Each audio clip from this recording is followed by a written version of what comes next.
Good afternoon, everyone.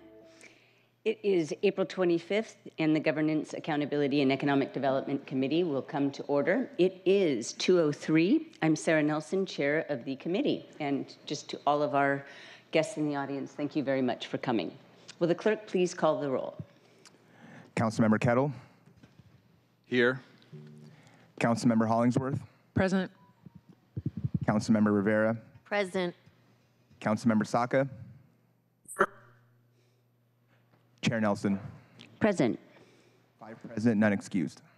Thank you very much. If there's no objection, the agenda will be adopted. Hearing no objection, the agenda is adopted. And we have several items on our committee agenda today. We've got 4 items. 2 are appointments, and 1 is continued discussion of our police recruiting and retention bill, that is Council Bill 120766, and then we've got the continued discussion of the app-based minimum pay standard reform legislation, which is 12066. Let me see. Hold on a second. I'm looking for that number for the record. Anyway, do you have it with you there, clerk? Council Bill 120775. Thank you very much.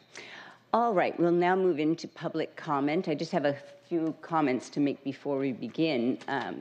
I appreciate all the interest that both of these bills and the appointments that we'll be discussing today have generated, and I ask you all to be respectful of one another, regardless of which side you may be on any of the pieces of legislation. As a reminder, the council rules do not allow outbursts from members of the public who are not recognized to provide public comment in that moment. And my plan is to allow everyone to speak, but if there are continued outbursts or things that disrupt the normal procedures, I will close the public comment period to allow us to move on to other businesses. And what I'm really referring to is clapping or booing. That hasn't happened much recently, but in any case, every time that happens, it does slow down the proceedings. So please be mindful of that. We will begin with the in-person speakers, and we'll alternate 10 in-person and 10 remotely. Clerk, could you please let us know how many people are online and in person? For online public commenters, Council President, we have 37, and for in-person, we have 48. Got it. I'm really glad that this police recruiting bill has brought so many people out. All right, let's begin. Please read the instructions and start with the first 10 people in the chambers. Yes. So with that, when you hear the chime, you will have 10 seconds left. If you exceed that time, your microphone may be cut off so that we can move on to the next speaker. If you're offering remote comment, please make sure to press *6 to unmute yourself. As Council President Nelson mentioned, we'll go 10 in person, followed by 10 virtual, until we are done. And with the first... Hold on a second. And a reminder, please, for the protocols of this committee is that we allow comment on items on the agenda. Go ahead. Sorry. Yes.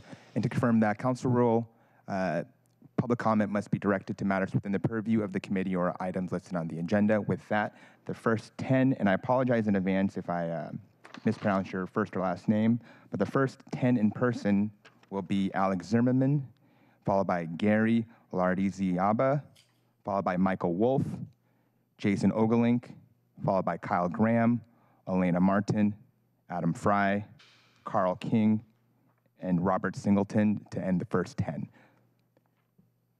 Council President. And then Alex Zimmerman, your time begins now. Hi, my name is Alex Zimmerman, and I want to speak about money. I will sue you for $10 million for 18 trespasses for 1,500 day, and I will bring this case to U.S. Supreme Court when needs this. That's exactly what I want to explain to you about money. I wait for this for a long time. 18 trespasses. Nobody in America have 18 trespasses for 1,500 day. So I think 10 million is real money. What Can you pause, please? Right Sir, now. I really appreciate that you didn't know. No, it's about money. You're talking about money. I talk about money. I was just going to The say Heil, my dirty damn Nazi fascist junta. a pure bandita and killer. I'm talking about money. You talk money, I talking about money. $10 million is a real money, what is I sue you. Because nobody have 18 trespasses for 1,500 days. You very good. I win before 2 class action. Last class action, $100 million. I think $10 million real money, what is I will sue government. Good luck, my friend. Thank you. Next, we got Gary Lardizaba, and then follow that, we got Michael Wolf, then Jason Ogalink. Gary? Good afternoon, Council. I'm Gary Lardizabal, 120775. Reform by lowering prices with the gig companies is a true compromise with this council that will restore the conditions that foster higher order volumes for restaurants who are now down $7 million on DoorDash, double that with Uber Eats. Abolish meals costing double. Abolish meals costing double. And raking disabled and elderly grocery shoppers and publicly showing on Facebook a $97 payday, not classy. Lower prices are classy and sexy. Restaurants don't care about grocery renegades of Instacart. They require full delivery shelves, not empty ones in South Lake Union. Sales have declined an average of 38% in the last 2.5 months, and 97% of the restaurants want the new delivery pay ordinance repealed. I'm for the health of small businesses. In closing, 2,700 restaurants are key. Yes on reform, bring back the volume. All right, next we got Michael Wolf, followed by Jason Ogalink, and then on deck after that is Kyle Graham. Michael? I think it's really simple, and this sign right here that says, look at the data is what really needs to be seen. The data says hundreds of thousands of less orders. The data says millions in lost revenue for Seattle merchants. And the data says that drivers who are doing on-demand, couriers who are doing on-demand are making less per online hour. This needs to be reformed. This needs to be reformed now. Waiting only continues to hurt people. Let's get this done. All right, next we got Jason Link, followed by Kyle Graham, and then on deck after that is Elena Martin. Jason? My average pay over the previous 30 days is $10.62 per hour. What would you do if your financial resources were cut in half overnight? You'd work more and you'd reevaluate every expense. You're now working more hours, a lot more. You've combed through all of your expenses and concluded that every one of them is essential. Your quality of life has diminished and any unforeseeable circumstances could paralyze you. When there's a fire, SFD is dispatched. The faster they react, the more salvageable the structure is. Right now, the restaurants and the couriers are taking on smoke because of the unintended consequences of this law. It urgently needs to change. Thank you. Next, we got Kyle Graham, followed by Elena Martin, and then on deck will be Adam Fry. Kyle? Hello, my name is Kyle Graham. I am an Uber Eats driver, Drivers Union member, and District 1 voter. Seattle made history when we became the first major city to raise the minimum wage with the Fight for 15, but now that a real livable minimum wage is extended to delivery gig workers, the council seems to want to make history again by being the first major city to remove a minimum wage from tens of thousands of workers. Seeing what potential proposals the council is considering, it is clear that they are listening to lobbying groups funded by Uber and DoorDash rather than the workers themselves. These companies want to cut transparency, indiscriminately punish workers, and charge exaggerated fees to customers with no real oversight. And it would be a disaster for the people of Seattle if the council let this happen, not to mention the precedent it would be setting for any city that tries to implement protections for its gig workers. These proposals do nothing to address any real concerns there are about the ordinance, like protections for delivery bikers or the fees imposed on customers. The council should focus on these and other issues facing the city, like affordable housing and improving public transit, instead of focusing on these anti-labor proposals that hurt workers. Thank you. We got Elena Martin, followed by Adam Fry, and then next, Carl King. Good afternoon. My name is Elena. I drive on the Instacart platform, and I'm here to oppose the proposal to cut gig worker pay. First off, I would like to say that I do enjoy the flexibility that this gives me because I'm able to work when I need, and this has allowed me to finally go through military trauma therapy, which has not been capable with my 9-to-5 jobs that I previously had over the years. If disciplinary action is taken against us for not taking any kind of order, that defeats the purpose of the flexibility that this has. It's unreasonable to receive orders going the opposite direction, that we might have to go for an appointment or child care pickup. The demand is there, but since Instacart has increased the fees for customers, now they limit our potential tips to cover for the higher fee, which essentially is causing us to earn less in a different factor. We need to be making minimum wage or higher to survive in this economy, which is getting ever more expensive by the day, and cutting workers' pay will absolutely not help us do that. Thank you. Thank you. Last three, we got Adam Fry, followed by Carl King, and then Robert Singleton for the first 10 in person. Go ahead. My name is Adam, and I'm a DoorDash driver. Do not pass Sarah Nelson's misguided policy to cut our pay. I love delivery work. I've been delivering on and off since 2016. Back then, pay was $7 per order. I worked earnestly for DoorDash, completing about 1,300 deliveries in 5 months. During that time, repair bills began to pile up much faster than I could afford to pay them, and I was left with a disabled vehicle that was essentially sacrificed in the name of DoorDash. Years later, in 2022, I gave the platform another chance, but they had effectively cut the pay in half. One thing soon became clear. DoorDash will do anything to get drivers to accept low-paying orders, as low as $2 to $3, far below what anyone scrutinizing the pay against the driver's expenses and time would consider a livable wage. They do not want drivers to stand up for themselves.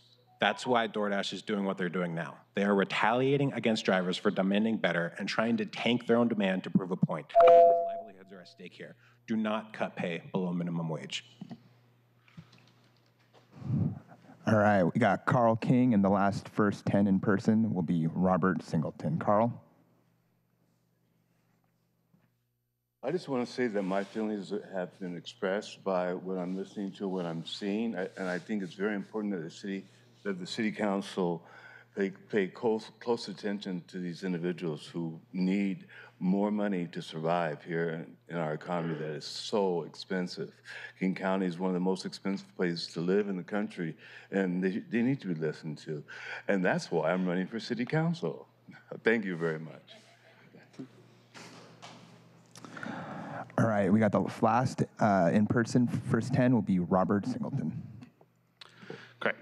Good afternoon, Council President, members of the committee. My name is Robert Singleton. I serve as the Director of Policy and Public Affairs for the U.S. West Region at Chamber of Progress.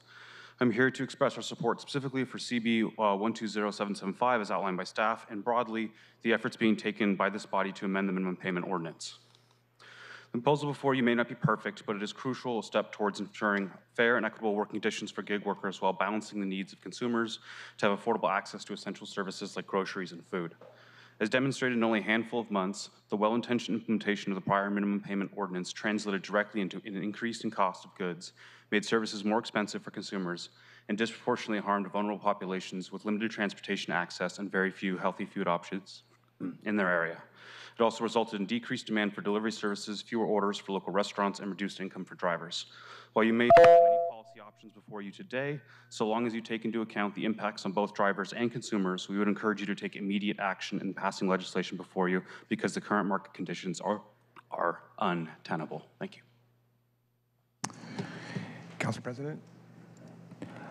All right, the first 3 virtual public commenters will be, and I apologize in advance if I mispronounce your first and last name. It's Shazia Anwar, followed by Lauren Lundberg, and then on deck after that is Joelle Kraft.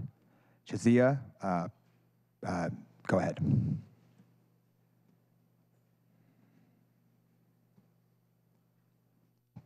Press *6 to unmute yourself.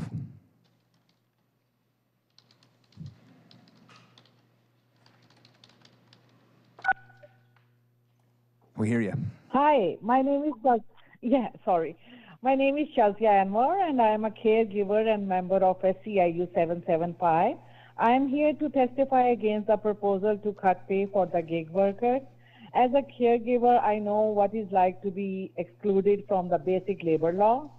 Caregivers have a lot in common with gig workers. We have had a fight for our basic rights as a worker, and we are a group of mainly immigrant and the people of color, just like gig workers. So it is unacceptable to pay workers below minimum wage. All workers need their basic rights. For too long, workers who are immigrant have been excluded from many labor laws. And being a caregiver and working for this class, we need more pay instead of they cut our pay here, and especially we are living in this area and it's very expensive, and we have to feed our families, and we have to pay our bills. So Seattle should be going forward, not to going backward. So gig workers have fought like us to have a basic rise to minimum wages. Seattle City Council, you need to protect workers, not giant corporation like Uber do not cut pay for all the working class people. Thank you. Thank you. Next, we got Lauren Lundberg, followed by Joelle Kraft. And then after Joelle, we got James Vandelay. Lauren?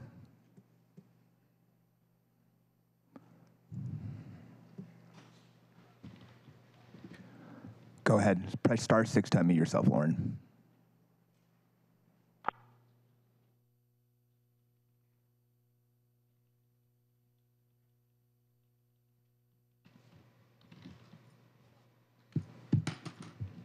Press *6. Perfect. Go ahead, Lauren. Okay. Good afternoon. Good afternoon. My name is Lauren Lundberg, and I am the Deputy Director at the SOTO BIA. As Seattle continues to lose officers at an alarming rate, the SOTO community feels the impacts every day with ongoing crime and safety issues. We support the Council's dedication to public safety. It is important that we rebuild our police force and rethink how we recruit and retain officers. Our city needs to be aggressive in bringing on new officers now to support and respond to the growing public safety concerns in our neighborhoods. Thank you. Thank you. Next, we got Joelle Kraft, followed by James Vandelay. And then on deck after James, we got Christina Nylander. Joelle?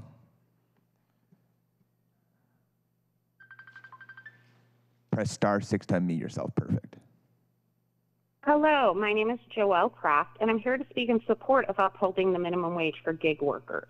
I live with multiple sclerosis, and I often rely on these services that are provided by these hardworking individuals. On day when my condition limits my mobility, gig workers help me manage my daily needs. I also helped pass the Pay Up law, and what I noticed was the first thing that these companies did, instead of abiding by the law, they retaliated not only against the workers, but all the customers. Instead of paying like they should, pay the fair wage and everything that we desire here in Seattle, they decided to not only buy a whole bunch of campaigns, but also they decided to tack on tons and tons of fees and try to pit workers and customers against each other. This law was protecting us, and originally when we had these laws and going through all of this, we did this. They were with us, and now they're trying to say that this is bad for the economy, when in real regulations, looking at it, they're just trying to exploit everyone. Support a minimum wage for gig workers. Thank you. Thank you.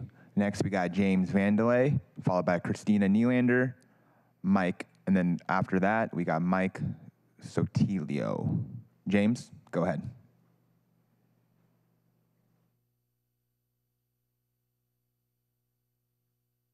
Hey, my name is James. I drive with Uber Eats and DoorDash. I oppose Sarah Nelson's policy to cut our pay. It's so obvious these companies sabotaged this from day one and wanted it to fail.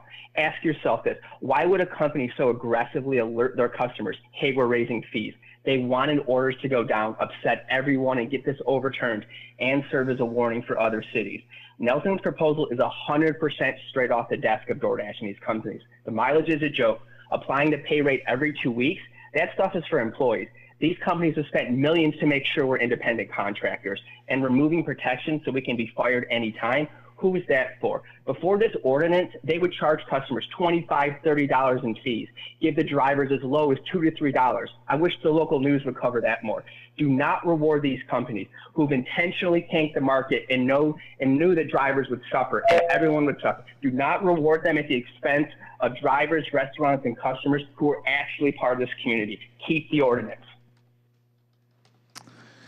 Thank you. We got Christina Nylander, followed by Mike S. Then after Mike, we got Kathleen Hammerquist. Christina?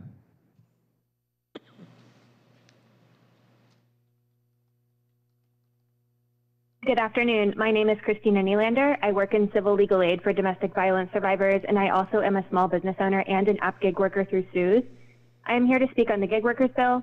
In my legal services work, I see people desperately struggling to afford rent and basic needs and struggling to access social services of all kinds. And of all of the issues in our city that you could be focusing on right now, I am deeply troubled that one of your first moves as a new council could be to pass legislation that would decrease the minimum wage for one of the most undervalued and vulnerable, yet highly relied upon workforces in our city. Instead of decreasing the minimum wage, I call upon you to focus on regulating companies like DoorDash, Uber Eats, and Postmates that are gouging from both our local workers and our local small businesses.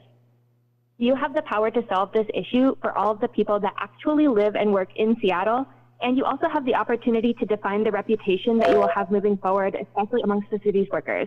And I hope you'll choose to be champions for working people. Thank you. Thank you. We got Mike S., followed by Kathleen Hammerquist, and then Mariana Morante, and then Katie Beeson to wrap up the first virtual public commenters. Mike, go ahead.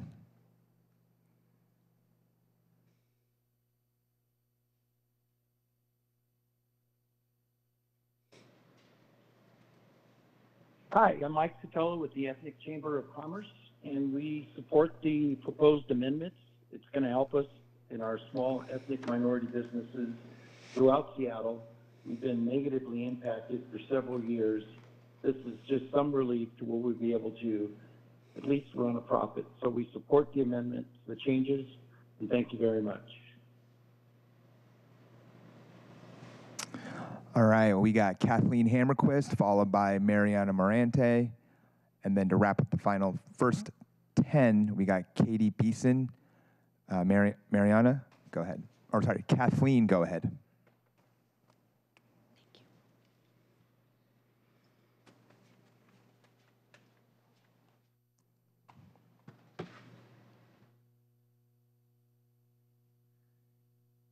Kathleen, please press *6. Perfect. Go ahead. My name is Kathleen Hammerquist. During the last 4 years, during the COVID pandemic, I relied heavily on DoorDash and other companies as both my husband and I are immune compromised and high risk. If these companies pay their employees a living wage, they then decide to add additional fees to our orders. In Fortune magazine, it was reported that the CEO of DoorDash made $2.79 million in 2022. Instead of paying employees a living wage, these CEOs pocket millions of dollars. They will charge the consumers more as long as the money isn't taken out of their pocket. These additional fees sometimes impact the most vulnerable people in our society. If not paid enough, gig workers often seek financial assistance from our social service programs, so CEOs can pay low wages, make big money, and bleed the government coffers at the taxpayers' expense. I'm asking that you do not amend this ordinance, support the rank and file of employees and consumers, and cut greedy corporate fees, but not employee pay. Thank you. Showing that Mariana Morante is not present, so we'll go to Katie Beeson. Katie?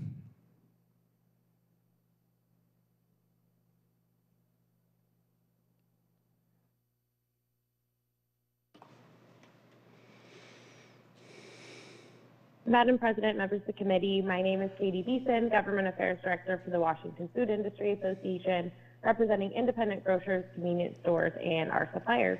We're here today in support of the proposed changes to the city's delivery pay ordinance. Our stores continue to struggle against the cost of inflation, and as we've previously testified, the cost of food, fuel, and labor has all increased. Our stores are doing everything they can to keep customers coming back, and delivery is one important way for them to remain competitive. In previous testimony, we've warned about the negative consequences that would come from the implementation of this ordinance, including a reduction in orders from our stores. Unfortunately, these predictions all came true, and the new ordinance is deterring customers, resulting in less work for the very people the ordinance is meant to help.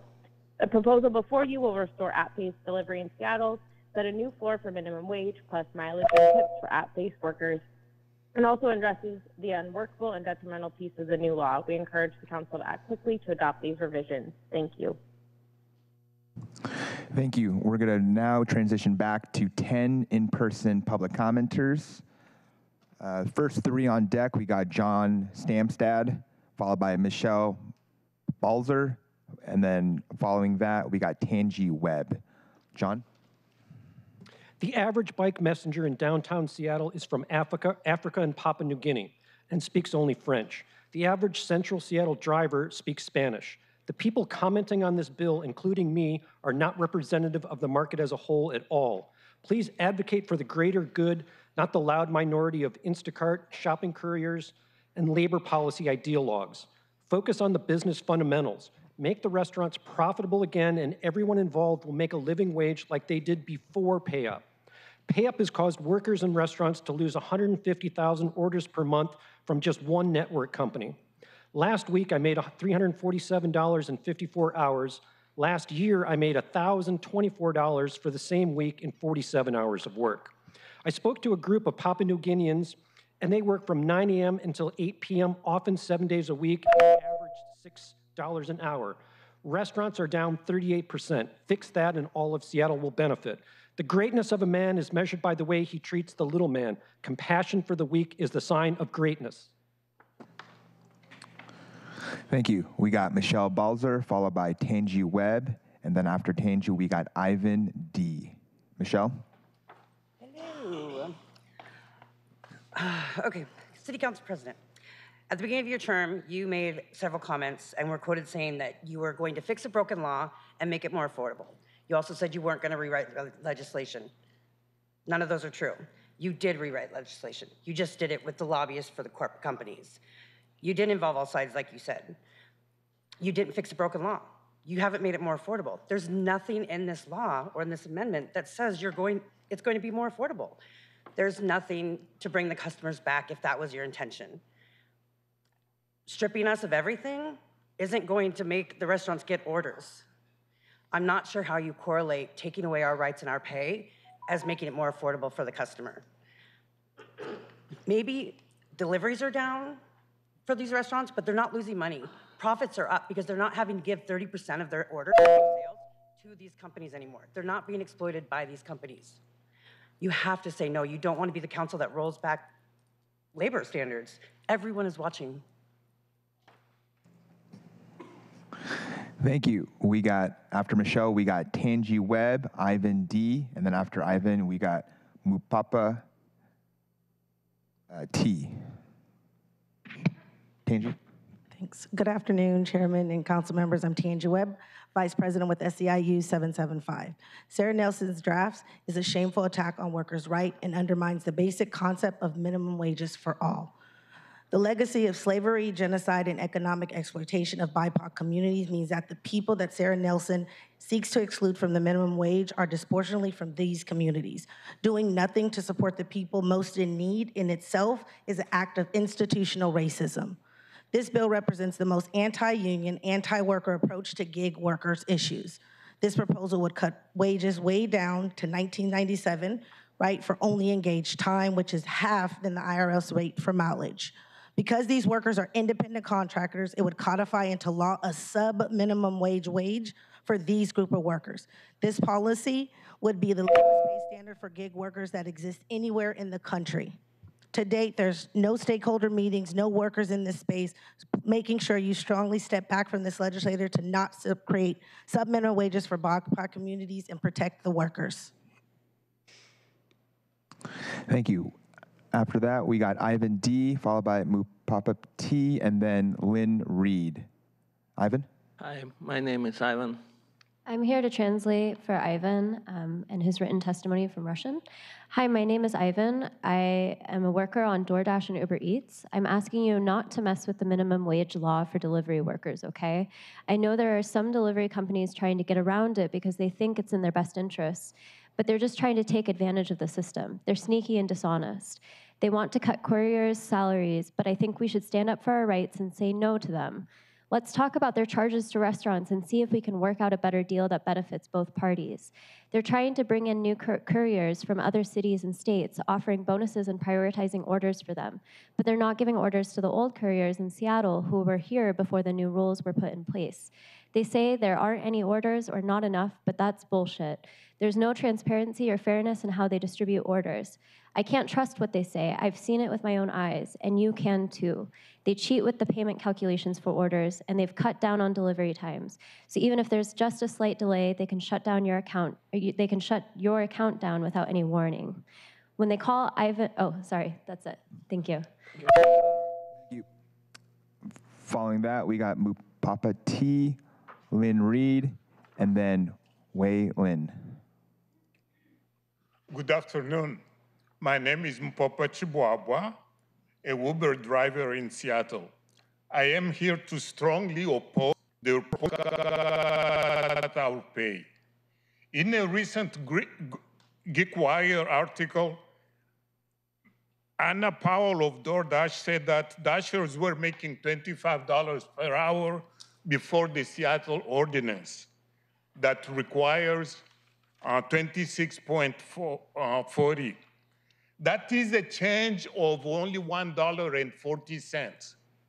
To make up for that change, Dashers and other companies charged their customers $5 extra just to make up for $1.40. So as I see it, the problem is not drivers, the problem is with Dashers and Uber.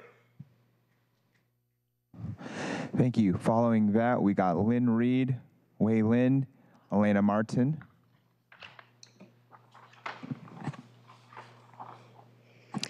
Thank you, Council and President Nelson, for hearing us today. I received a message early this morning from one of our members, Allison. She's a single mom that provides for her and her child solely from DoorDash income. After a late night of working, she regrettably had to cancel coming today because her rent is due Sunday and she's short. She took a double today to make sure that she has as much income as possible to put towards her rent. Offers are fewer and she has to travel farther. We are getting calls for emergency resources. Drivers are looking for emergency resources. They need help. They're hurting. These are stories we hear over and over. Please reform this legislation. Don't wait. Waiting can cause permanent changes in customers' behaviors. Thank you. Thank you. Last four, we got Wei Lin, followed by Elena Martin, Peter Kuehl, and Leaf Gearing. Hi, my name is Wei Lin. I'm representing for GoPuff since for 2020. Here in Seattle, where workers stand firm. 2 years of a battle has been long-term. January 13, a law so clear. For AppWorks right, we hold them dear. Seattle Orange, a glimmer of hope. Minimum wage protection help us cope. But voices rise, opposition, they shout. Corporate ties, and we knew about. Whisper in the halls, pocket runs too deep. Try to stop progress while we sleep. Lobby dollar flows, smooth as glide. But fair pay their kryptonite, they can't hide. Through the haze, we see the corporate's game. The influence spreads, it's always the same. 100 grand spent to stop what's right, while workers struggle day and night. With the work in Washington by our side, our voice ring out can't be denied. For justice, for fairness, let's spread the word. Seattle workers deserve the rights. Respect, no less, until every worker's play. Get the dignity in the next unfair fight. Thank you.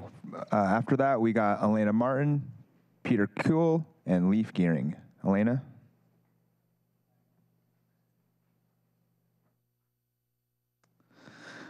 Elena. All right, next we've got Peter. Hi, council members. My name is Peter Kuehl. I'm president of Drivers Union. I'm here to strongly oppose the Council Bill 120775. Drivers Union represent Uber and Lyft drivers across Washington State. Seattle leadership in establishing fair pay standard and benefit for Uber and Lyft drivers as improve thousands of lives. This bill does the opposite.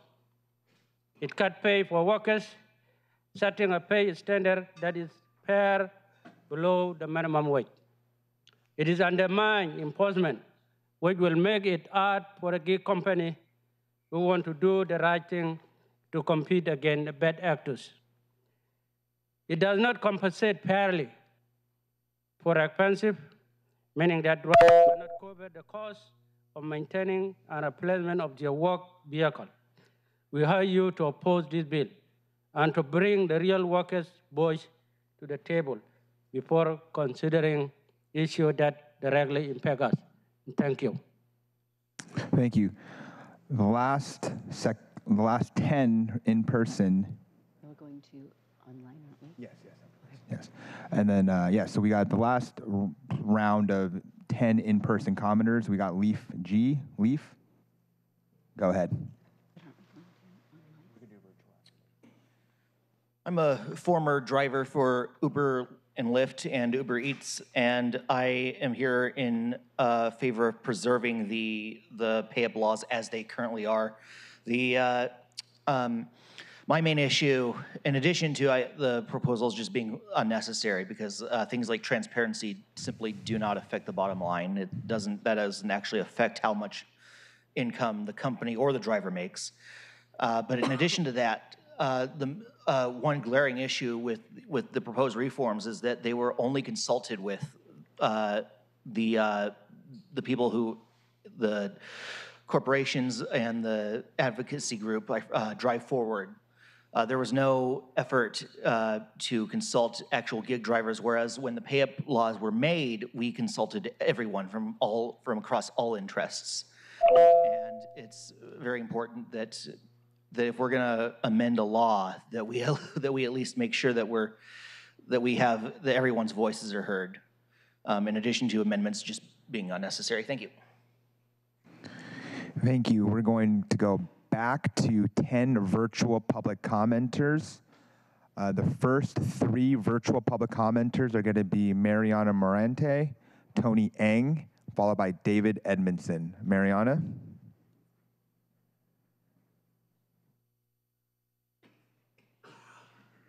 Please press *6 to unmute yourself.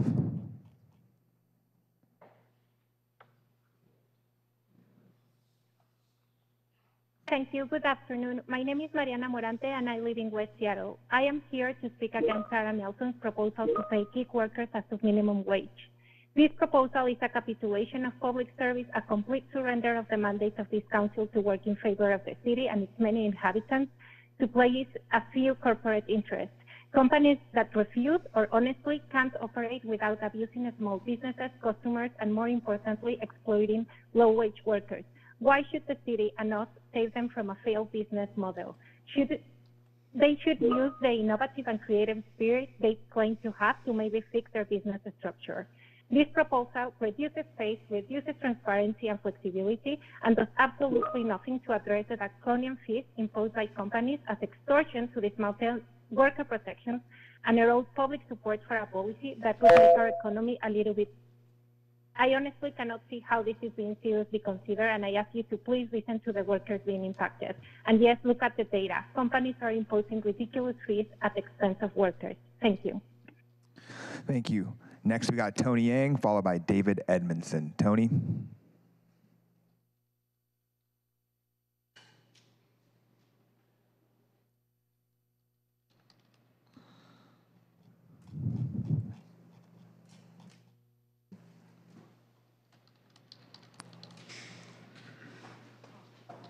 Hi, my name is Tony Ng, and I've been a food delivery driver for about 2 years and have driven for DoorDash, Uber Eats, and Grubhub. I'm calling to say to keep the current pay structure as is and reject the new pay proposal lowering the minimum hourly pay. With gas prices as high in Seattle and lowering the reimbursement to 35 cents a mile is not acceptable. This pays for our gas, car maintenance, cell phone use, insurance, to name a few. Unless you have driven for these companies and delivered food, you probably don't realize the high costs on our vehicles for delivering food. In addition to lowering the hourly rate to $19.97 in line with the Seattle minimum wage only makes sense if drivers are paid this amount if they're logged on the platform. The policy of paying straight minimum wage would only make sense if drivers are paid for all work time. We are not. We're only paid for engaged time on actual delivery. That's why pay policy slightly pays above minimum wage for all engaged time in order to take on account all work time. The current policy gives drivers who work hard and familiar with Seattle a chance to make a little minimum wage, and this is the first time in 2 years I've been able to achieve this. I adamantly ask you to reject the new proposal and keep the current policy in place to give frontline workers a chance to earn a suitable living wage in Seattle. Thank you.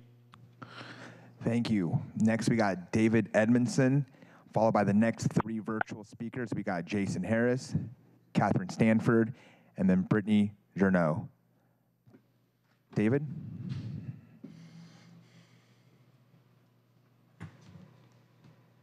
For the record, my name is David Edmondson, Senior Vice President for State Policy and Government Relations for TechNet. TechNet supports the proposed legislation to amend the city's unprecedented delivery pay ordinance. The impacts have been swift and devastating for Seattle merchants, app-based workers, and customers. Data released this winter by third-party delivery apps confirm as much. The unintended consequences of the legislation have been laid bare. Fewer orders, longer wait times, and higher fees, resulting in lost revenue for businesses, lost income for workers, and higher costs for consumers. This is unsustainable and must be addressed immediately before more harm comes. The Council has the opportunity to correct these issues with the legislation. We support the proposed legislation before you and encourage the Council's swift adoption. Thank you. Thank you. Following David, we got Jason Harris, followed by Catherine Stanford, followed by Brittany Journeau, and I apologize for mispronouncing your name, Quizali Aragon.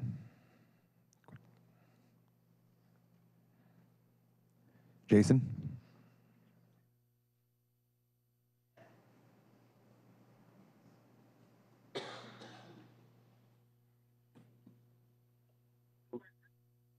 Go ahead. Can you hear me? Yes, sir. Hello, City Council. I would like to strongly oppose the pay-up law. This law has done nothing but cause issues for restaurants, customers, and drivers, and has been a complete failure in what it tried to accomplish. If you just go around the city and talk to restaurants, they're all saying the same thing, 30% or more. You know, some are 70%.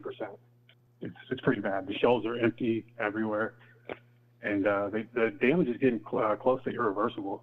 Like medium and low end earners are completely erased the apps.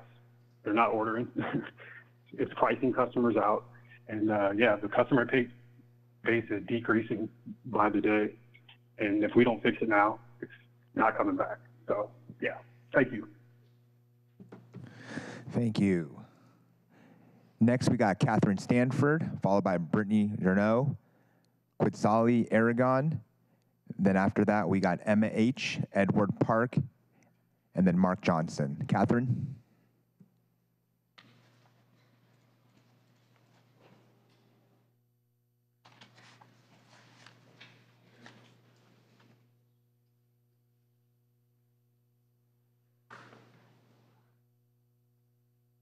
Catherine, please go ahead. Thank you.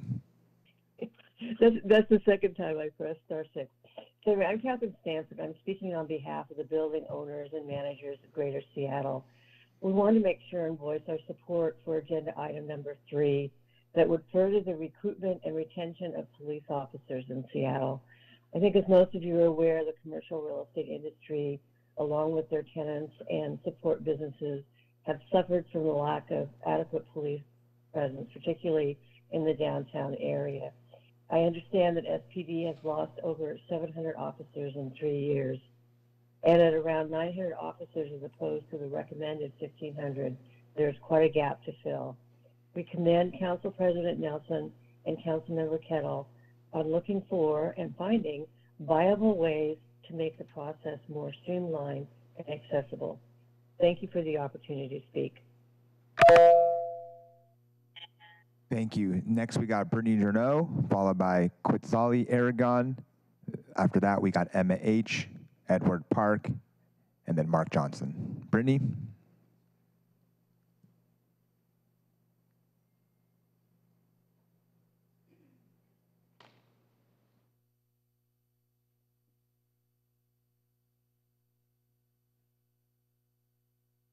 Good afternoon, Madam President and members of the committee. For the record, my name is Brittany Jarneau, and I am the Public Policy Manager for the Washington Technology Industry Association. I'm here today in support of the proposed amendments to the app-based delivery minimum pay ordinance. WTIA appreciates the efforts of this council to come together with all stakeholders to thoroughly vet opportunities to revise the original delivery pay ordinance. The proposal before you will ensure workers continue to earn Seattle's minimum wage while also addressing some of the unworkable pieces of the original law. We believe it is imperative for the council to take action quickly to make these adjustments so that will help restore delivery activity to the city and help address the concerns of consumers and small businesses who have come to rely on the convenience of app-based delivery. Thank you. Thank you. Next, we got Josh Fries. I see that you're present. Following Josh, we got Emma H., Edward Park, and then Mark Johnson. Josh, go ahead.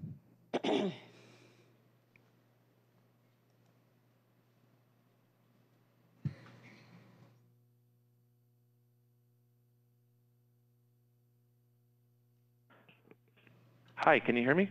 Yes, we can. Stellar. Hi, my name is Josh Fries. I've managed volunteer income tax assistance sites with the IRS for the past decade. I'm asking the council not to capitulate and protect gig worker minimum wage. Over the past decade, I've noticed the economic fallout gig apps have done to our communities. These companies have purposely sought out refugees and folks with emerging English proficiency and promised them work when they're in fact non-employee contractors. The tax returns I've done for gig workers have always ended in woeful tears, usually because they can't pay the $1.5 thousand tax bill based off of $10,000 of gig app income. This has only gotten worse in the past few years before pay up. This type of work has become so problematic, the IRS has changed tax training publication 6744 to showcase how these apps impact gig workers. Most of these gig app workers are people of color, and apps allows us white folks to order food and to interact with them as little as possible. Think it's a leave it on the doorstep option. They're invisible to us, so therefore they don't deserve rights. Do not capitulate to these companies. Protect gig workers and protect their minimum wage. Thank you. Thank you. The last three virtual batch for this round is Emma H., followed by Edward Park, and then Mark Johnson. Emma H.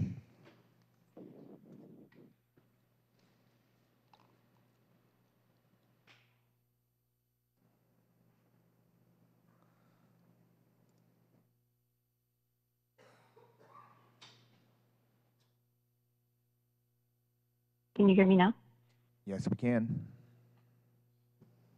The amendment to the pay-up ordinance proposed today purports to address the woes of the bike couriers, but as a bike courier, it is obvious it will not. From all appearances, the choice by the app corporations to throttle bikers is entirely to minimize costs by choosing the most predictable vehicle. When all couriers are paid as cars and apps don't distinguish bike classes, why would they bother sending orders to bike couriers who might go 12 or 25 miles per hour? Without specific incentives or regulations, this will not change. Further, this amendment destroys the key protections that allow bikers to operate safely and fairly, like knowing which side of a giant hill a customer is on to gauge if you have enough battery, or if an order contains impractical items like cases of water, and protection from adverse action if the apps fail to disclose them up front. Rather than nuanced changes to decrease fees and improve equity amongst couriers, the clear goal of each item in this amendment is to place the risk back on couriers to improve the profit margins for the app corporations. Thank you. Thank you. We got Edward Park, followed by Mark Johnson. Edward, go ahead.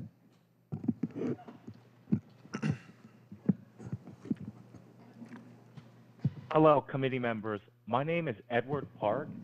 I've been doing delivery app driving since 2021, and I've been working on platforms like Postmates, Uber Eats, alongside DoorDash.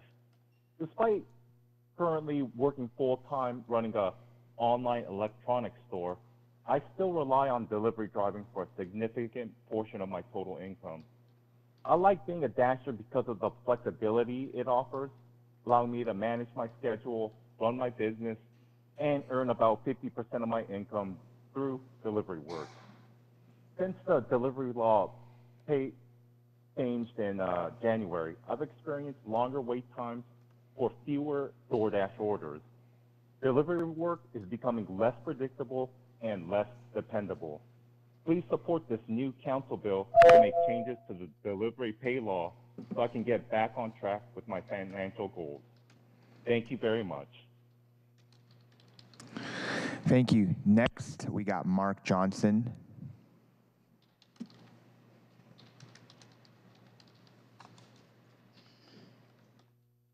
Go ahead, Mark.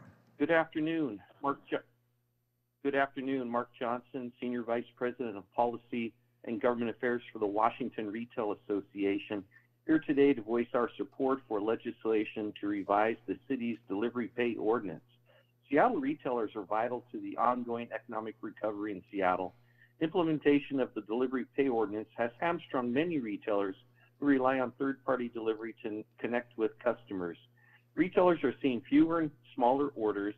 Delivery drivers are seeing longer wait times for fewer orders and diminishing earning opportunities. Customers are frustrated over what used to be a dependable and convenient way to shop. The proposal before you still provides Seattle's minimum wage for app-based workers, as well as mileage and tips. It also addresses the unworkable and detrimental pieces of the new law. We encourage the council to fix the city's delivery pay ordinance with the proposal before you. Thank you. Thank you. Now we're going to transition to 10 in-person public comment speakers. First 3 in-person speakers, Colin O'Keefe, followed by Stephen Geary, and then Aiden Carroll. Last week, Council President Sarah Nelson sold Fremont Brewing to Howard Wright's Seattle Hospitality Group. The brewery is likely valued in the tens of millions of dollars. Whether Councilmember Nelson stands to receive a windfall or enormous debt relief, she must recuse herself from all matters impacting SHG and the restaurant industry. And it is lunacy that she's continuing on business as usual. Nelson not doing this herself is expected, but that every other member of the council is fine with this, that the mayor is fine with this, is abhorrent. I expect the ethics review to have as much teeth as our police accountability. Could you please pause? Could you link what you're saying to an item on the agenda, please? Yeah, pay up. It affects the restaurant industry. Can we get those 10 seconds back? 10 seconds coming back your way. I like the interruption coming right after expecting you not to recuse yourself. That was great. I expect the ethics review to have as much teeth as our police accountability. So it's on legislators to provide oversight, to provide checks to power, and to work for constituents and not big business. You are not doing that. It is a failure on the part of each and every one of you, and a tacit endorsement of a relationship that reeks of corruption.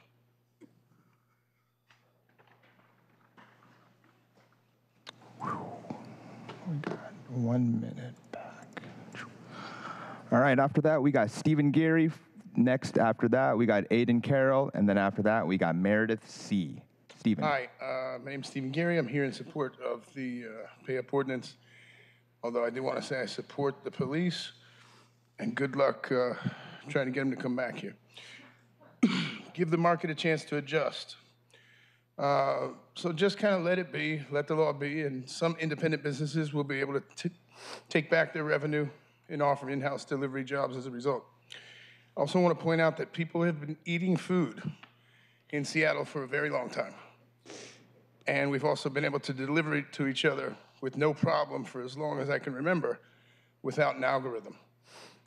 Speaking of data, the data shows that food delivery can and does exist outside of Uber and DoorDash. Thank you.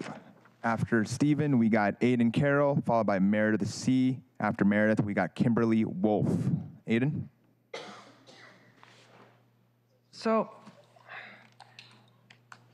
I was slightly irked when one online commenter mentioned the police shortage, but then we have someone on the other side of the issue mentioning the same, and I appreciate the reminder that the elephant in the room is how much money goes to SPD. If you take all the money you waste on cops and divide it between delivery bikers, delivery drivers, restaurants, and the extreme poor, you can ensure both justice of fair pay and the public safety that only guaranteed basic income can provide, all while giving the finger to Wall Street. We are not stupid, and we're not going to be divided. We all know that Wall Street is the real enemy. You can fix this ordinance to ensure that bike delivery folks many who are migrants and others, get the fair pay and the hours they're not getting without taking anything at all away from drivers. For the newcomers on the council, a lot of us are starting to view you as clones of Nelson. If you want to show you that's not the case, show that's not the case. It certainly looks like a corrupt bargain that she just sold her brewery to Ethan Stowell's restaurant.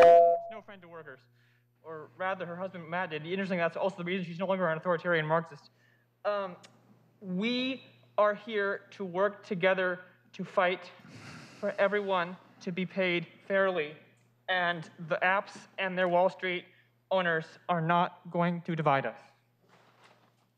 Thank you. Following that, we got Meredith C., Kimberly Wolf, Damiana M. Yes. Hi, my name is Meredith, and I am here to speak in opposition of repealing pay-up. First of all, I don't even know how you're doing this when it's only been 3 months. Like, how do you have any data that proves anything these companies are trying to say? It's baffling to me. But the pay minimum and transparency requirements have made significant positive changes for me personally as a driver. There needs to be more transparency, not less. For example, I just found out today that I could have contacted OLS for the violations that were incurred that proposes them removed.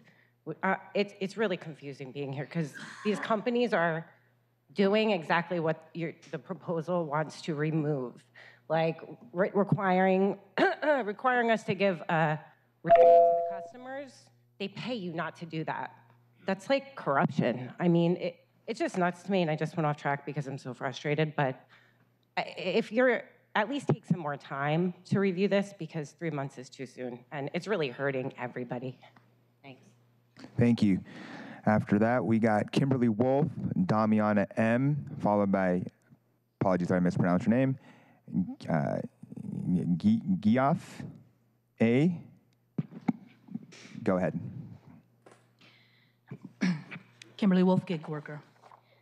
The proposed legislation completely guts the original legislation. Frankly, it takes away basic protections from gig workers. It stymies their ability to appeal injustice. It knocks them back down to sub-minimum wages and drops them right back into a pit of poverty and exploitation. All this amendment is an app company's wish list to dodge paying fairly for services rendered and sidestepping treating workers decently. It does nothing to fix the actual problem. Let me be clear. There's only one supposed problem that came up after the activation of this law: lack of orders. Why less orders? App companies chose to change a regulatory fee which was not mandated by the pay-up law. Customers balked at the higher fees, less customers ordered. So council members abandoned this giveaway instigated by the 4 out-of-state companies that whined the most about paying fairly, and instead side with the tens of thousands of workers right here in Seattle and propose something to fix the actual problem. Thank you. Thank you. Next, we got Damiana M., followed by Giath A., and Laura Westbrook. And then to round out this round of 10 in person, Monica R. Thank you, council members. My name is Damiana Merriweather, and when you all talk about mom and pop businesses, you're actually talking about me. My husband and I opened our first restaurant in 2016. Our oldest child was a toddler or baby, and I often worked with him on my back in that first year. Since then, we have grown to 4 restaurants and 60 employees.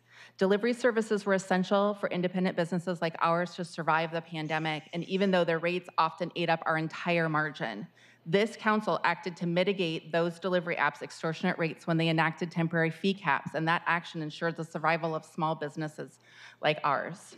Now they're using their market control to avoid paying fair wages by placing arbitrarily high additional fees on all deliveries, including our restaurants outside of Seattle city limits. These fees are malicious compliance. They're designed to extract pain from a constituency that the city council would listen to, local businesses.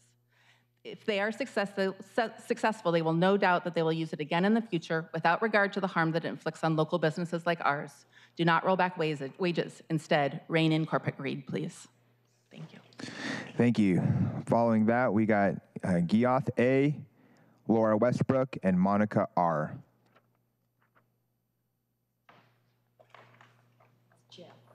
Jeff?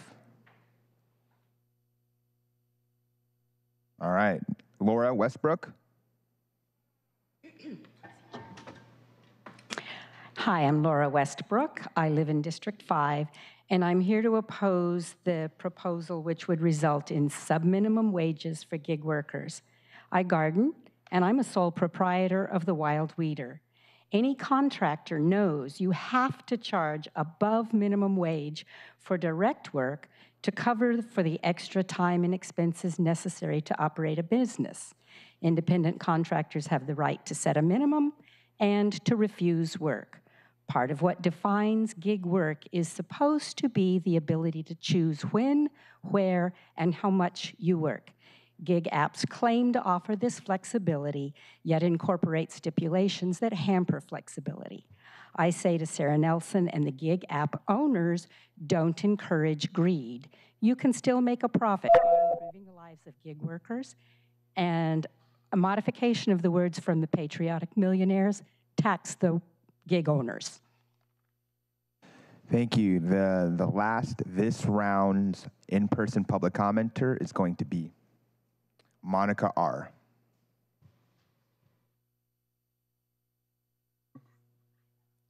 My name is Monica. I'm from Redmond. I came today because my family and friends who don't own cars use apps like DoorDash, Instacart, and Lyft to save time, and they help us a lot. I think these companies spend way too much money on lobbying, hundreds of thousands of dollars, to convince us that gig workers don't need their labor protections or fair wages that cover car maintenance and cost of living. I'm not that gullible, though. It's clear they do have the money, but just want to increase their profit margins on the backs of their gig workers, who are often students and young people paying for school, elders and retirees needing extra income to get by, immigrants and new mothers and parents who need flexible scheduled work. Flexibility shouldn't mean a willingness to be exploited for less than our minimum wage, though, based on all time worked in the apps or miles put on their vehicles. The demand for gig work exists in Seattle and the surrounding areas, and so does the money to pay their labor every cent it is worth. I want gig workers to be able to afford to live with health and dignity and basic job protections, which also benefits customers with a better quality of work, and that makes it a win-win deal for everybody. Thank you. Now we're going to transition back to the final 11 virtual public commenters. We'll start with Lily Hayward.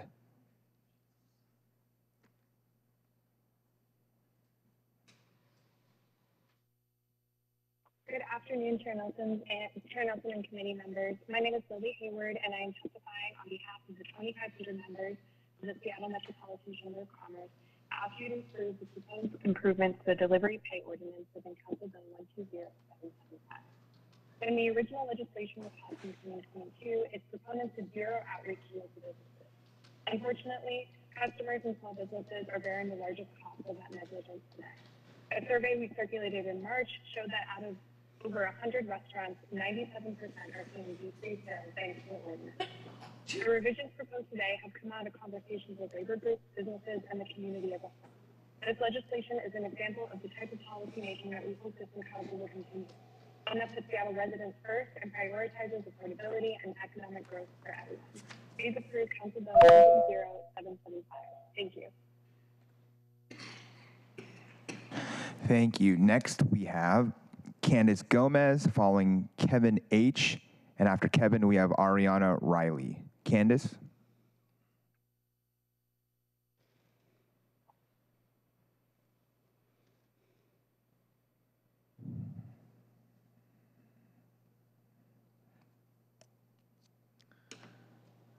Candace, feel free to press *6 to unmute yourself.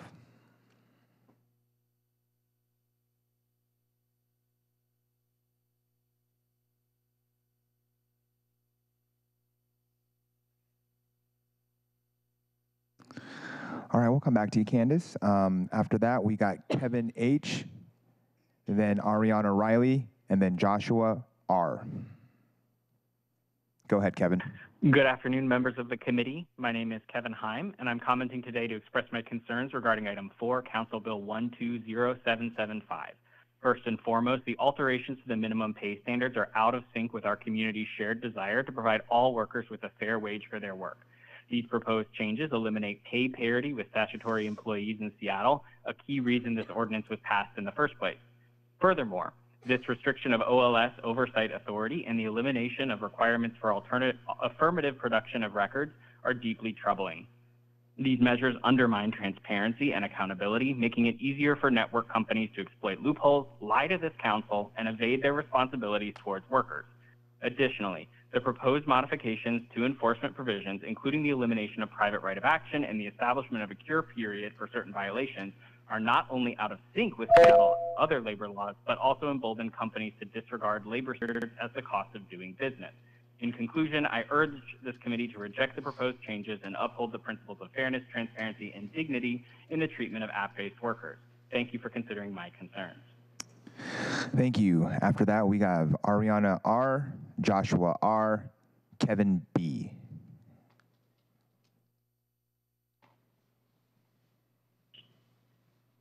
Good afternoon, Council. My name is Ariana Riley. I drive for Uber Eats, DoorDash, and Amazon Flex. I'm here to express my support for keeping the app-based work minimum payment ordinance in place as currently written. Last week, a representative from DoorDash told the stranger that bike couriers are intentionally deprioritized from certain orders. While they mentioned order contents as one reason for deprioritization, we have heard from some bike couriers who have been hit especially hard by the changes the apps have made to their algorithms. We call on the Council and OLS to investigate if there are unfair algorithmic changes that have created an unnecessary disparity between bike couriers who are receiving fewer orders than their car driving peers who have largely benefited from this law. Thank you. Thank you. After that, we have Joshua R., followed by Kevin B., and then Shawnee Wheeler-James.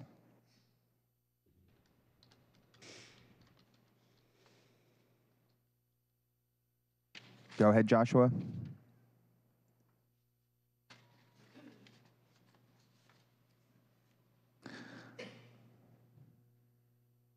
Hello, Council. My name is Joshua Roppoltz. I'm a proud Seattleite and a D4 voter, and also a gig worker for Instacart. I've relied on gig work for the majority of my income for the past several years, and the pay-up ordinance has single-handedly changed my life and saved my finances.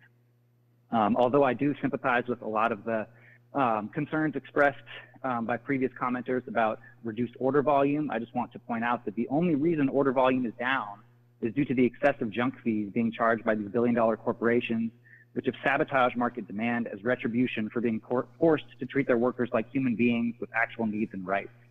A new study released by Working Washington shows that companies could completely remove their vindictive $5 Seattle delivery fees and still maintain profit margins over 30%, enabling both their customers to afford their services and their workers to afford to live and eat. But this proposed bill does absolutely nothing to balance these competing interests in a fair way. Instead, it amounts to a corporate giveaway to corporate greed and profiteering and tells gig workers that our work and our lives don't matter, and apparently we deserve to be exploited. I also want to point out that this bill does nothing to ameliorate the excessive fees and price gouging that these companies are engaging in, and is just a complete corporate giveaway. Thank you. Thank you. Following that, we got Kevin B., Shawnee Wheeler-James, Paloma V., Alberto A., and BJ last, and then to wrap up virtual public comment, Candace Gomez. Shawnee, go ahead.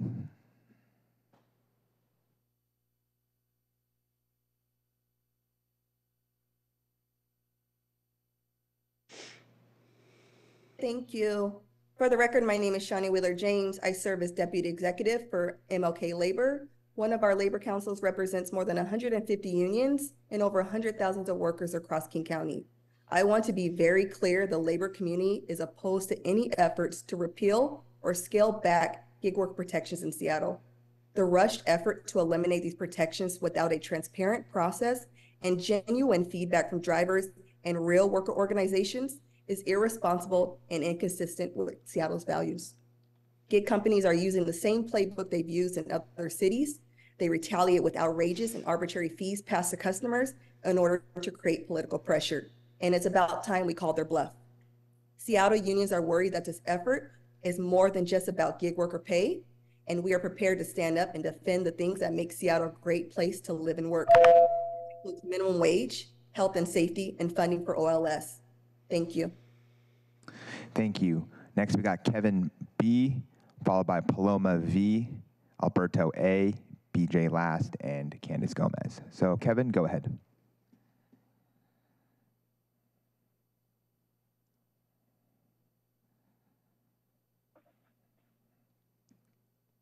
Good afternoon. My name is Kevin Bolt, and I'm a delivery driver with Instacart since 2018. I'm here to voice my strong support for the pay-up ordinance.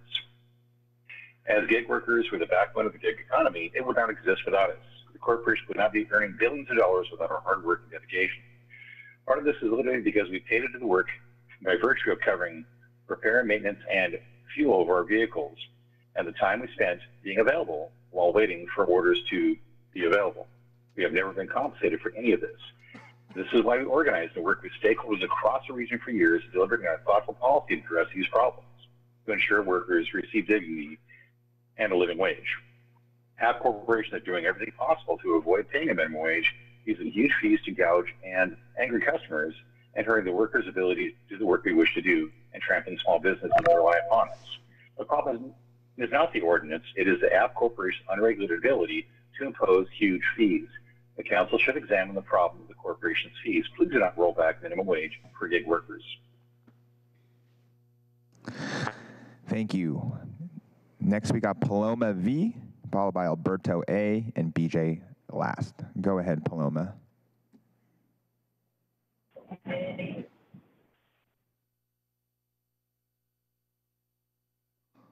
Okay, I think we lost Paloma. Feel free to jump back on. After that, we got Alberto A, followed by BJ Last and Candace Gomez. Go ahead, Alberto.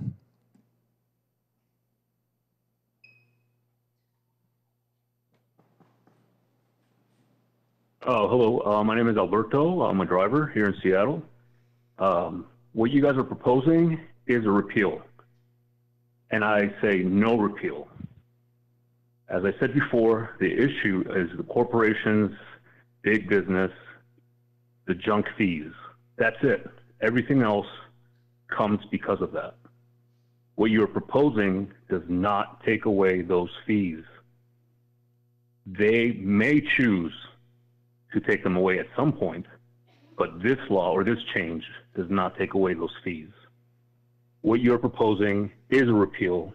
I say no repeal. Protect our pay. You call yourself, you're for business and all of that, but what you're doing is you're just giving money to non-local entities. Thank you. Next, we got BJ Last, followed by Candace Gomez, and to wrap up virtual public comment, Justin Taylor. Go ahead, BJ. My name is BJ Last. I'm a Ballard resident. I'm calling in opposition to CB 120766. Lowering hiring standards won't increase police hiring. Fewer people nationwide want to be cops. And it's incredibly dangerous when SPD's current hiring standards are already so low that Kevin Dave managed to get hired despite having been washed out of the police department in Arizona because he had such an atrocious discipline record, which SPD knew about, but hey, the standards are already so low that why not bring him on? The council is actually serious about trying to reduce 911 response times and improve public safety. It would follow the recommendations of the SPD Commission's National Institute of Criminal Justice Reform Analysis and immediately transition 1/2 of all call types to community responders. Instead, this council is following the prior council's approach of just trying to pretend that analysis never happened and that the only thing to do is just to give more money to SPD. Also, I oppose the repeal of pay-up. Big companies are high utilizers of OLS with the amount that they violate workers' rights. They should not be getting reward for by getting everything they want as policy and repealing the very policies that they are constantly violating. That is absolutely absurd.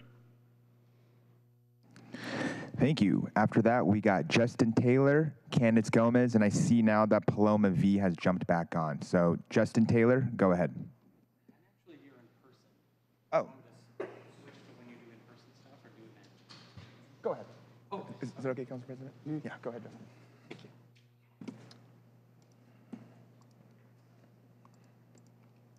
Hi, my name is and I'm a gig worker, and I'm here to speak against the proposed changes to the app worker ordinance. And I had some prepared stuff, but I thought I'd just maybe share how I feel about this. And there's a couple of things, but I'm actually just really sad. And one of the things is I'm sad in myself because I was naive enough to believe that lobbyists writing legislation happened in the other Washington and not here. But that's just me, and apparently that's not true. And I'm also sad that apparently with this ordinance, the problem is me, that I'm the problem with being paid, and the problem isn't Uber, who made over $4 billion in earnings last year, or DoorDash, who made over $1.2 billion in earnings, not revenue. It's me who made a few extra dollars in the last few months, so thank you. Thank you. After that, we got, Candace Gomez, and that will conclude the virtual public comment. Oh, I see Paloma back on, so Candace, go ahead.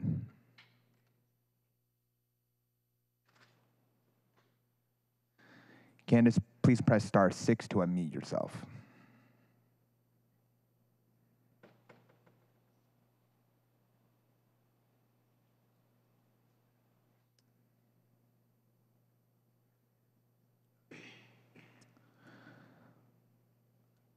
Candace, feel free to press *6 to unmute yourself and give your public comment.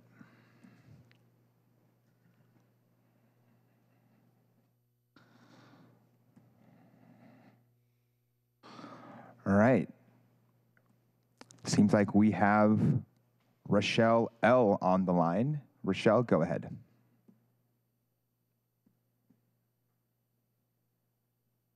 Can everyone hear me okay? Yes, we can. Hello? Yes, okay. we can hear you. You can? Yeah. Okay, great. Hi, my name is Rochelle, and I work in Seattle and order app-based deliveries. I want to share my frustration. I am fed up. Last Saturday, I ordered from DoorDash, where they charged a fee called the SEA fee, a fee that is designed to undermine and call out the fact that Seattle City Council established a fair wage for gig workers. How disturbing is this? They also advised me to tip $1 on a $160 order. What is wrong with these people? They can continue to contact Dashers and drill up opposition from the employees that they've manipulated into blaming the ordinance instead of the greedy company itself. Today, in these halls, we saw app-based companies like DoorDash send out highly paid representatives to organize delivery drivers. Are you kidding me? Is this a joke? DoorDash can afford to pay their lobbyists, their CEOs, and their owners minimum wage, but can't pay their delivery drivers? Uber spent over $2.4 million on lobbying last year. DoorDash spent $1.8 million on lobbying last year. Ask me why they can't pay. We all know. And this is disturbing that the City Council is even considering a repeal. Thank you. Thank you. That concludes the virtual public comment. Now we will transition to the remaining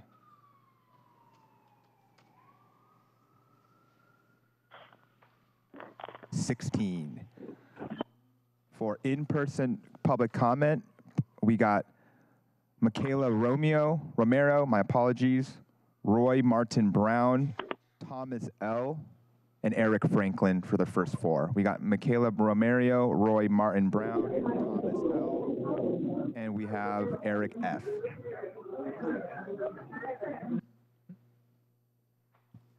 And before you start, maybe if you heard your name, maybe sort of move toward the center aisle so that you're ready to go.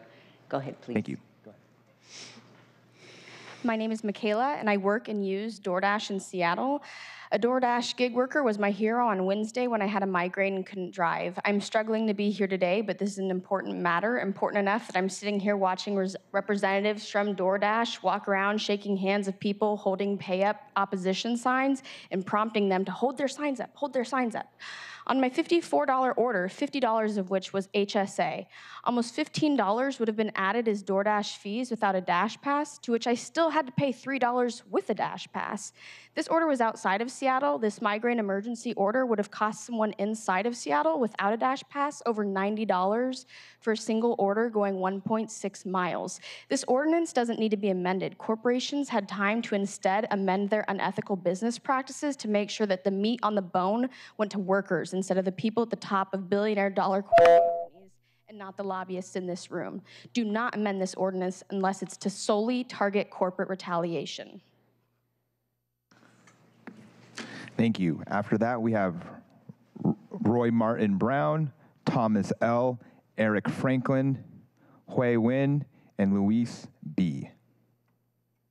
Thank you. Hello, Council, and thank you for whoever signed me up. Here I am. I'd like to say that my memory goes back to the Clinton administration, and I'm not talking about Bill and Hillary. I'm talking about the 43rd mayor of Seattle. And usually what happens is that you might be nice people. I don't know you. I haven't had the opportunity yet to meet you. But the body as a whole has to be dragged kicking and screaming in order to make sure that working class people have an opportunity to continue to not only live in the city, but also work in the city. Please make sure that you listen to the workers that have not had the opportunity to express their views about this upcoming ordinance that you're planning to change. Make sure that you listen to the people who are directly involved. Thank you very much. Thank you very much. Following that, we got Thomas L., Eric Franklin, Hui Win, Luis B., Jamal H. Hello, board members. Thanks for listening to me. I'm here actually representing my friend, Mr. Nathan Beckwith, who is a DoorDash and a grocery, I don't know what you call it, Instacart. Okay, here's the thing. A lot of these restaurants have been talking about they're losing money and whatnot. What they're not really thinking about is the safety and the public protection of where the fact is people order food from DoorDash and all these hardworking ladies and gentlemen here. That way a person isn't leaving their home drunk. So what can the restaurants say about that? I've been hearing this over and over that restaurants are losing money and whatnot. Well, they're not thinking about that. How many of them do they serve drunk customers that come in that these ladies and gentlemen here can be bringing groceries, medication, whatever it is to these people. That way they don't have to leave their homes drunk. So they're actually providing a public service. They really honestly are. And thank you all. Give yourself a hand for that. You really are. That's all I got to say about that. Thank you very much. Thank you. After that, we got Eric F., Hui Win, Luis B., Jamal H., and Javier D. Hello, my name is Eric Franklin. Nice to meet you all. Hi. I've been a delivery driver for over 5 years. I've done over 12,000 deliveries, spent many, many hours delivering, 12-hour nights many times. I want to tell you that my heart fills when I hear my other drivers out there that say their pay has been cut from $1,000 a week or whatever it was back in half, and they talk about the restaurants. I've seen that personally talking to all my friends at restaurant owners. Well, I was sitting here last week and this week, I look around at all the people around me supporting, keep these wages, keep these wages. And I ask, how many deliveries you've done? And they say, none. Don't deliver food. We're here to support the workers. Forget about you. And I'm really confused. But all the other friends of mine that are delivering around the town, they're really wanting to change back to a free market. When I get a delivery that says $2, no, thank you, I'm not forced to do it. Then I get another one for $7. About that. I'd like to make that order. Thank you for your time.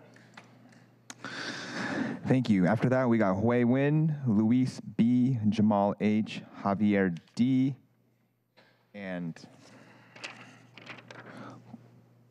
Gwyneth. No, that's a repeat, sorry. Hossam K. Hello, Council. My name is Hu Win.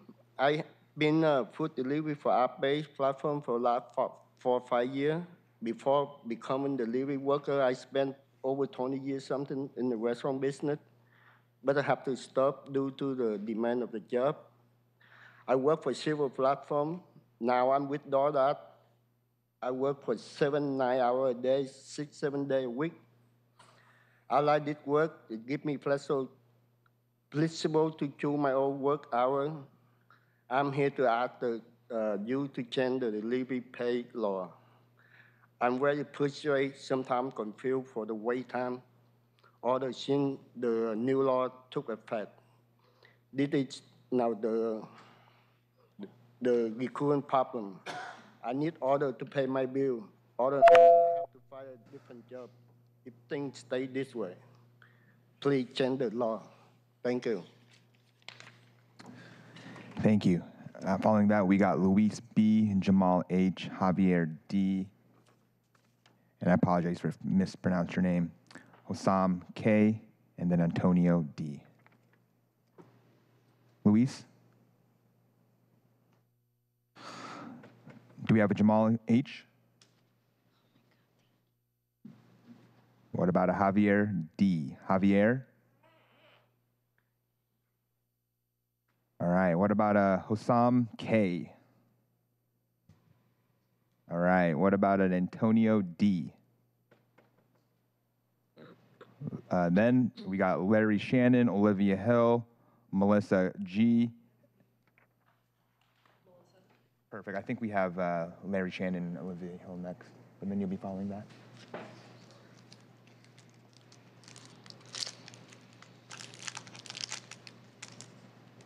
Thank you, Madam Chair, members of the committee.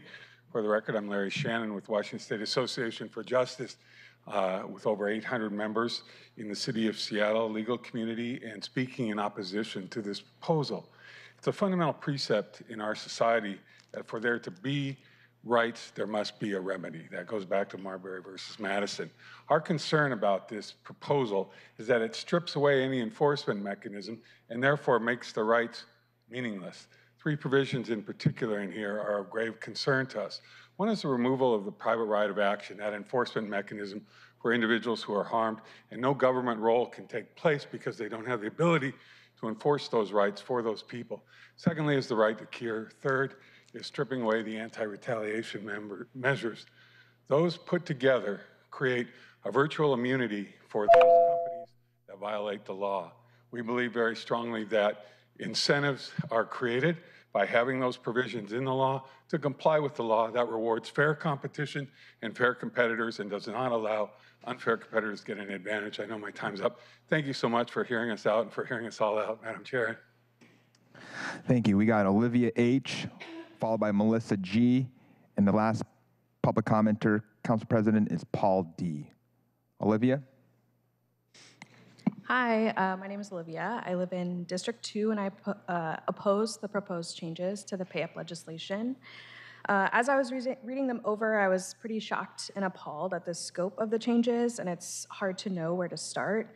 Not only do the changes admit there would be a drop in wages, which is a drop below minimum wage, which doesn't make any sense.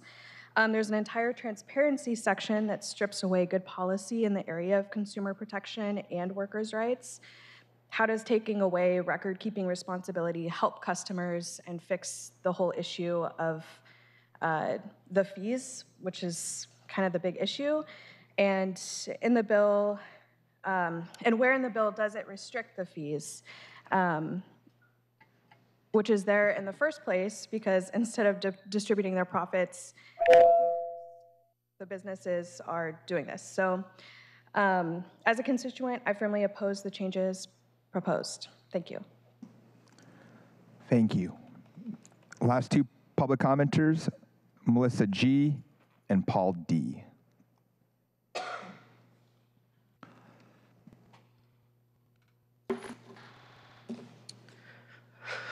Hi, I'm back. I'm opposed to the proposed changes to pay up by Sarah Nelson.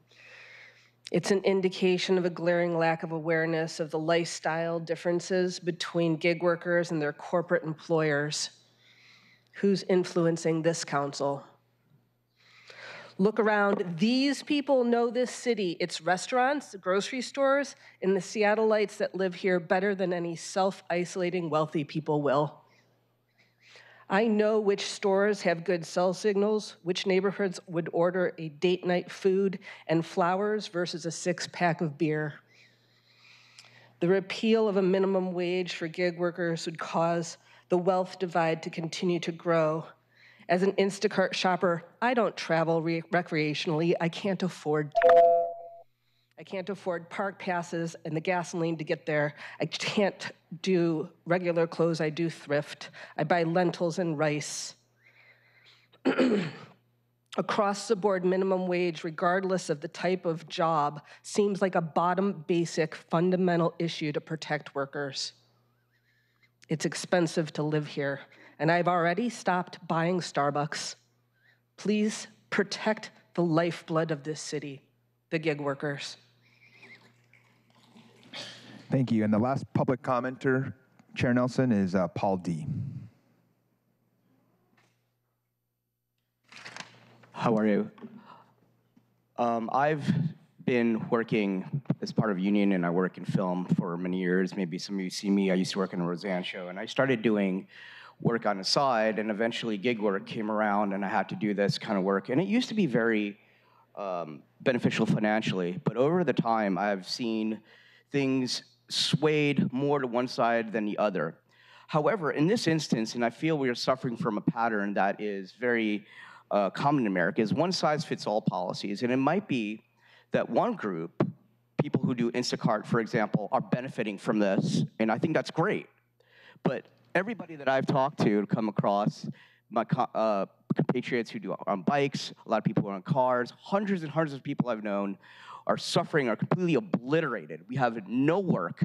I've gone to Chipotle, who is a barometer on West Street. Their shelves are completely empty for weeks, and I've been going there every hour, sometimes every 30 minutes. So you tell me, at the end of the day, I'm just judging this on what are the base core results. Thank you. Thank you. And Council President, that concludes public comment.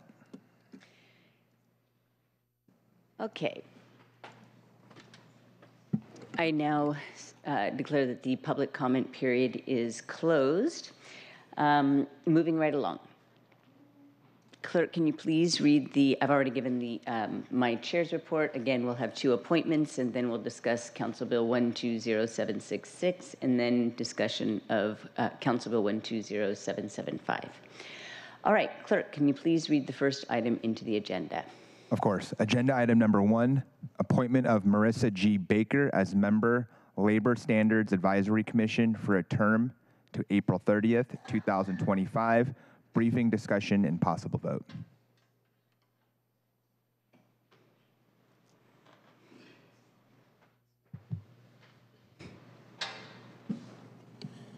Check, check, perfect.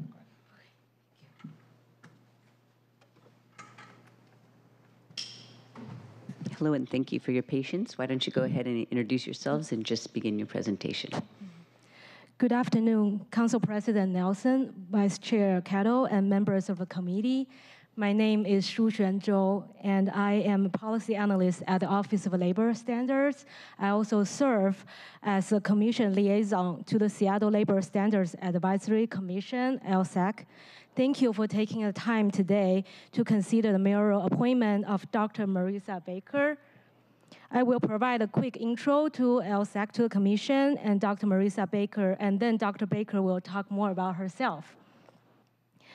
Established in 2015, LSAC is a 15-member commission comprised of business, community, and labor leaders.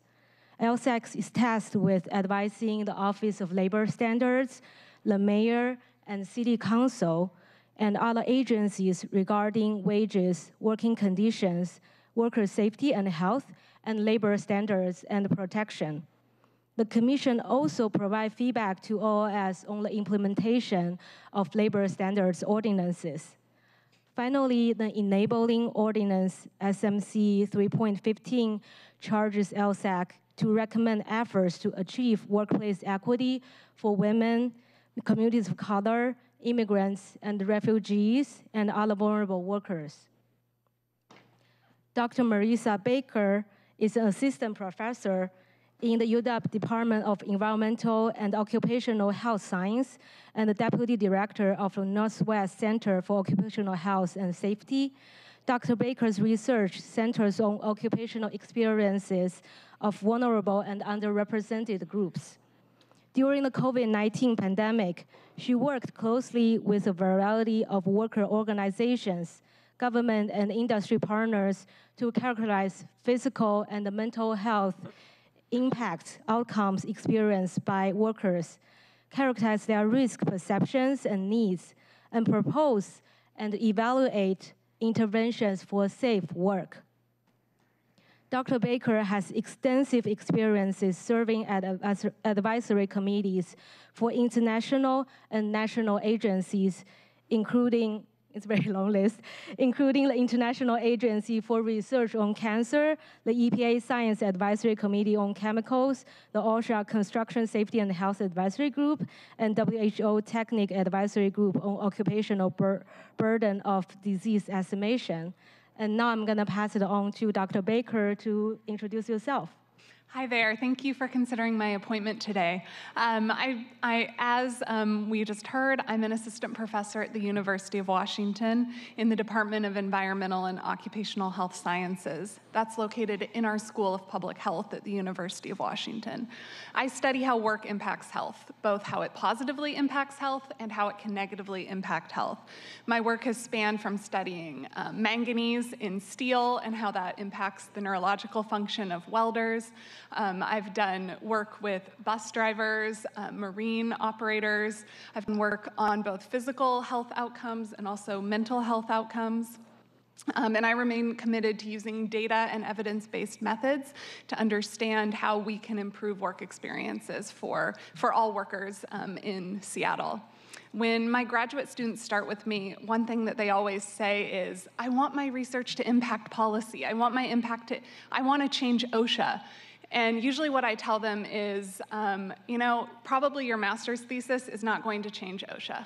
OSHA has not changed since 1970.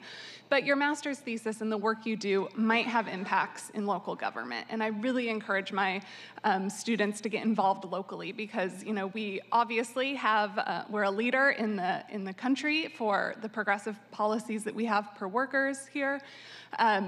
Both at the state level and at the city. And so, I'm taking their words to heart and am excited for this appointment to be able to help to influence the policies here in the city that I love. Thank you very much. Does anybody have any questions? Because I do. Go ahead. Thank you, Council President. I just want to thank you, Marissa, for volunteering to do this really important work. And my dad was a welder in a factory, and so I really appreciate the work that you are doing. It's meaningful to people's lives. And so when you said that, I thought about my dad. These are volunteer positions, and we're just so lucky to have folks with your background who are willing to sit on these boards and really help as we are looking at these issues at the city. So I just really want to thank you. Appreciate it. One thing that I'm noticing that's interesting about this board is that the positions don't require a certain representative from a particular constituency. Is that correct? So the ordinance does require this commission to have members who are from businesses, community, and the labor who are committed and have a deep understanding of labor standards. Okay, I wasn't seeing that column on here. I wanted to make the point that this is a representative that makes complete sense. We're looking at worker health and impacts in the workplace and perhaps even beyond, and making some policy recommendations. And at some point, probably in a day that we don't have such a long agenda, I would love to talk to you about some of your initial thoughts about how you would contribute to the board. Does anyone have anything else? And also, I can send a follow-up email, just including the constituents into this roster to all of the committee members. Will that be helpful? Yes. Okay. Thank you. Thank you. Go ahead. And also, Council President, it's just so important with this particular board, a commission rather, to have representation from across the various areas. And so, science is really exactly. Awesome. Yeah. Council President. Go ahead. Thank you very much for volunteering. That's so important across the board. There's other commissions and organizations that we need people to, we just had the Fire Control Advisory Board, Code Advisory Board, and we need volunteers like in insurance and different places. So thank you for volunteering on this board and bringing this outlook as a child of another welder. That's very important. And I have to ask, Do you or any of your colleagues done any studies on gig workers? Yes, yeah. Well, and first I'll say, you know, I'm glad you should read my dissertation. It's all about welders, so I'll. My son welds, so I want to join the club. Some extra time. Just go ahead and check that out. No, you know, I have worked with gig workers in the past. Others at the University of Washington have as well. There was a large study that my colleagues in, I think, the Evans School of Public Policy were working on related to pay. I worked with the drivers union during COVID-19 related to how to keep the drivers safe, thinking about masks and cleaning and things like that. So the work I've done has benefited gig workers related to keeping them safe in their vehicles during a pandemic. Okay, great. Feel free to forward them. Thank you. I couldn't help myself but ask. Okay, I'm not seeing anybody's hands raised, so if there aren't any other questions or comments, I move that the committee recommend passage of appointment 02850. Is there a second? Second. Thank you. Seconded to recommend passage of the appointment. Looks like there are no further comments, so let's go ahead and vote on it. Will the clerk please read the roll call? Councilmember Kettle. Aye. Councilmember Hollingsworth. Aye. Councilmember Rivera. Aye. Councilmember Saka. Aye. Chair Nelson. Aye. 5 present. Or 5 in favor. All right. Thank you very much. The item has passed. Please affix my signature to the legislation, and it will be heard in the, not on next Tuesday, but the following Tuesday. The recommendation for the passage of appointment will be at full council. And you are welcome to come if you would like, but you don't have to. All right. Will the clerk please read the second item into the agenda? Agenda item number 2, reappointment of Kristen Hawes as member, Seattle Ethics and Elections Commission for a term to December 31st, 2026. Briefing, discussion, and possible vote. Good afternoon. Hi, Wayne. Hi. I'm here to answer any questions you might have about Ms. Hawes' reappointment. She was first appointed by Mayor Durkin in 2021. This is her reappointment.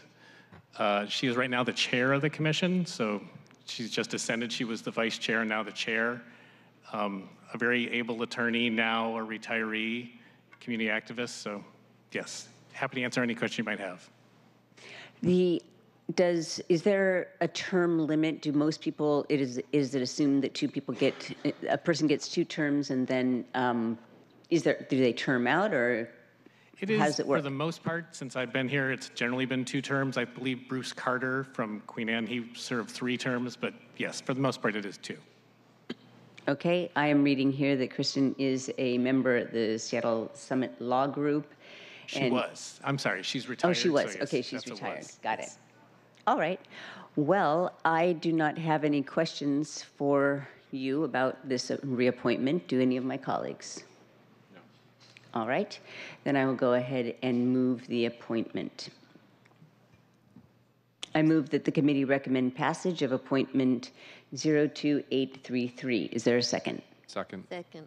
Thank you. It's been moved and seconded to recommend passage of appointment 02833. Will the clerk please call the roll? Councilmember Kettle. Aye. Councilmember Hollingsworth. Aye. Councilmember Rivera. Aye. Councilmember Saka. Aye. Nelson. Aye. 5 in favor. Thank you very much. The appointment passes, and would you please affix my signature to the legislation? This will go before council next week. Thank you very much. I appreciate it. Thank you very much. All right. Would you please read item 3 into the record? Of course.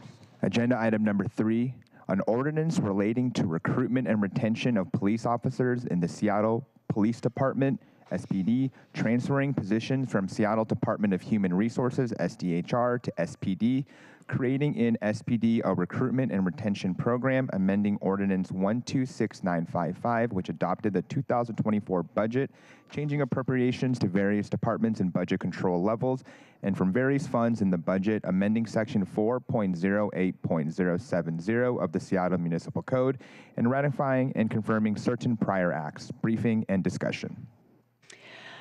All right, I'm glad we're talking about actual legislation that has been introduced. Last time we talked about draft legislation.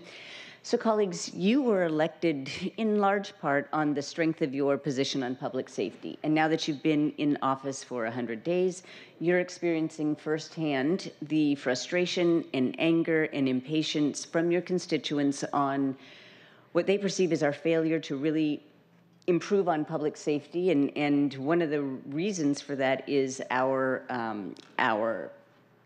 shockingly low SPD staffing levels. And so I am happy to say that today we do have before us one tool to help us do something about it per our constituents' requests and what we should do in our duty as council members. So why is this so important? SPD continues to lose more officers than it can hire, and there are many reasons for this. Now let's just list off some of them. Number one, there's, people mention low morale stemming from vestiges of the previous council's lack of support for law enforcement.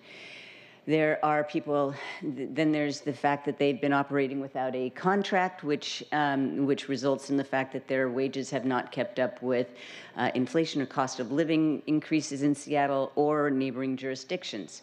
There's the fact that there is that opportunities for advancement are limited because in order to meet or lower emergency response times when people call 911, investigators are moved from those units into patrol, and then there's very little opportunity to advance upwards. Our force is aging and people are retiring. On top of that, then there are the stressors of a lot of overtime, because we don't have enough officers, sometimes to fill a shift at different precincts. So they're working overtime and they're working on the front lines of an unprecedented fentanyl crisis. So I could go on and on and on there. And then let's not forget an oft-cited issue, which is the tight labor pool that is affecting cities across the country. So there are many contributing factors to our staffing problem. And there are so many of them that it can sort of feel overwhelming, that where do we start? And I just have to say, this is not like climate change, okay, which can also make us feel hopeful, makes people feel like, well, what could I do? Throw up their hands. There's no one string we can pull. There's no magic solution. And so we do what? We do nothing. But I want you to notice that all of those items that I just mentioned, those are factors that make it hard for us to keep officers. We have also got to look at the other side of the equation, which is how we access, recruit, and hire more officers. And that is more in our control. And so what I'm trying to do with this legislation is focus on what we can fix, and our hiring and recruitment practices is a good place to start, because we can't not do anything. And it's leave no stone unturned. It's all hands on deck, et cetera, et cetera. Fill in your cliche, but that is what we're trying to do with this legislation. What it would do in a nutshell is organize our overall recruitment strategy under a single accountable chain of command within SPD's HR division, and make some no-brainer improvements to our hiring process to get more people into the pipeline. That's what we're trying to do here. What it will not do, what this legislation will not do, is compromise our commitment to constitutional policing as set forth in the consent decree and in our accountability ordinance, or lower our standards for what we want in the officers that serve our community. In fact, the opposite is true because our hiring process is a 6-month-long road with lots of speed bumps and potholes that leaves applicants in limbo at various stages, during which competing jurisdictions in the region swoop in and get the limited pool of recruits, and then it's hard for us to hire. Then our pipeline is not filled, it's narrower, and it's very difficult for us to even get enough folks to go through the process. So that is what we're dealing with, and that is what this legislation tries to address. And I would like to now give my vice chair of the committee and the co-sponsor of this legislation an opportunity to provide some brief opening remarks, and then let our central staff analysts take over the presentation. Councilmember Kettle. Chair Nelson, thank you so much. Mr. Doss, Ms. Gorman, thank you very much for being here and presenting. This is a very important day as it respects to, our efforts to improve our public safety posture. I will note this is an important step in, regarding the first pillar in the strategic framework to address the permissive environment that underlines our public safety challenges. And so on that point, I like the fact and I appreciate the fact that it's not just the Public Safety Committee, but also the Governance, Accountability, and Economic Development Committee that is engaging on this. This shows that with respect to recruitment and retention, that we're showing leadership. We're making that point to the men and women of the Seattle Police Department, that we do support them and that we're looking to work the issues, but also with the oversight and accountability that was mentioned. As noted, pay is very important, but there's a number of other issues as well, particularly within the recruitment retention piece that need to be addressed. Some of these, basic pieces that need to be improved and lined up. And today's bill is an important step along that. And also, this is also an important step as it relates to the many concerns that I hear, read, and see each day. Every day, I have somebody outreach me regarding the public safety concerns that are happening on our streets. This morning it's Belltown. It could be downtown, Magnolia, Queen Anne, uptown, West, East, and South Lake Union. If this is a daily piece, and then they're asking for answers, and we have to show that we're serious about this and that we're working the pieces to improve that public safety posture and ultimately to create that safe base that is our goal for our city. So thank you very much for joining us today and with a briefing related to this legislation that I'm co-sponsoring. Thank you. Thank you. Just one note, this is being heard in my committee because two of the actions in here, the actions being taken will mostly involve the Seattle Department of Human Resources, and it touches on some of the practices of the Public Safety Civil Service Commission, both of which report to my committee, but we have been working on this for a while together. So with that, I'll ask that council members hold their questions for each of the, until the end of your presentation, and then we can discuss it in more detail. Go ahead. Thank you very much. Madam President, council members, Ann Gorman from Council Central Staff here today to talk about Council Bill 120766. As noted, this bill is sponsored by Council President Nelson and Council Member Kettle. And the reference to retention here is because one of the things this bill does is establish a formally constituted recruitment and retention unit at the Seattle Police Department, but today we're going to be focusing on the recruitment side of things. Last committee meeting of this committee, April 11th, my colleague Greg Doss, who's here with me today, was here with an unintroduced version of this bill. He wrote a very comprehensive staff memo regarding the bill. That's available for council members to read. We're also available to brief any council members who are interested on this bill so that they can have all the information they need on the bill and its effects. In summary, this bill would seek to make the recruitment and hiring of Seattle Police Department officers more efficient, and I will talk about how it would do that. Just some background, the impetus for why we are here today. As Council President Nelson stated, the police department has lost almost 340 fully trained officers since 2019. SPD is now at its lowest staffing level since the late 1990s, and that's at a time when our population has been growing rapidly. So the ratio of police officers to population has been going down precipitously. In May of 2022, Council passed a resolution calling for the establishment of a hiring incentive program in Seattle Police Department, including bonuses for new and laterally transferring police officers. And in July of that year, Mayor Harrell announced such a program, including those hiring bonuses and also making a couple changes that were designed to get police officers on board more quickly. For instance, the elimination of travel requirements as people were becoming police officers and greater collaboration with colleges and universities.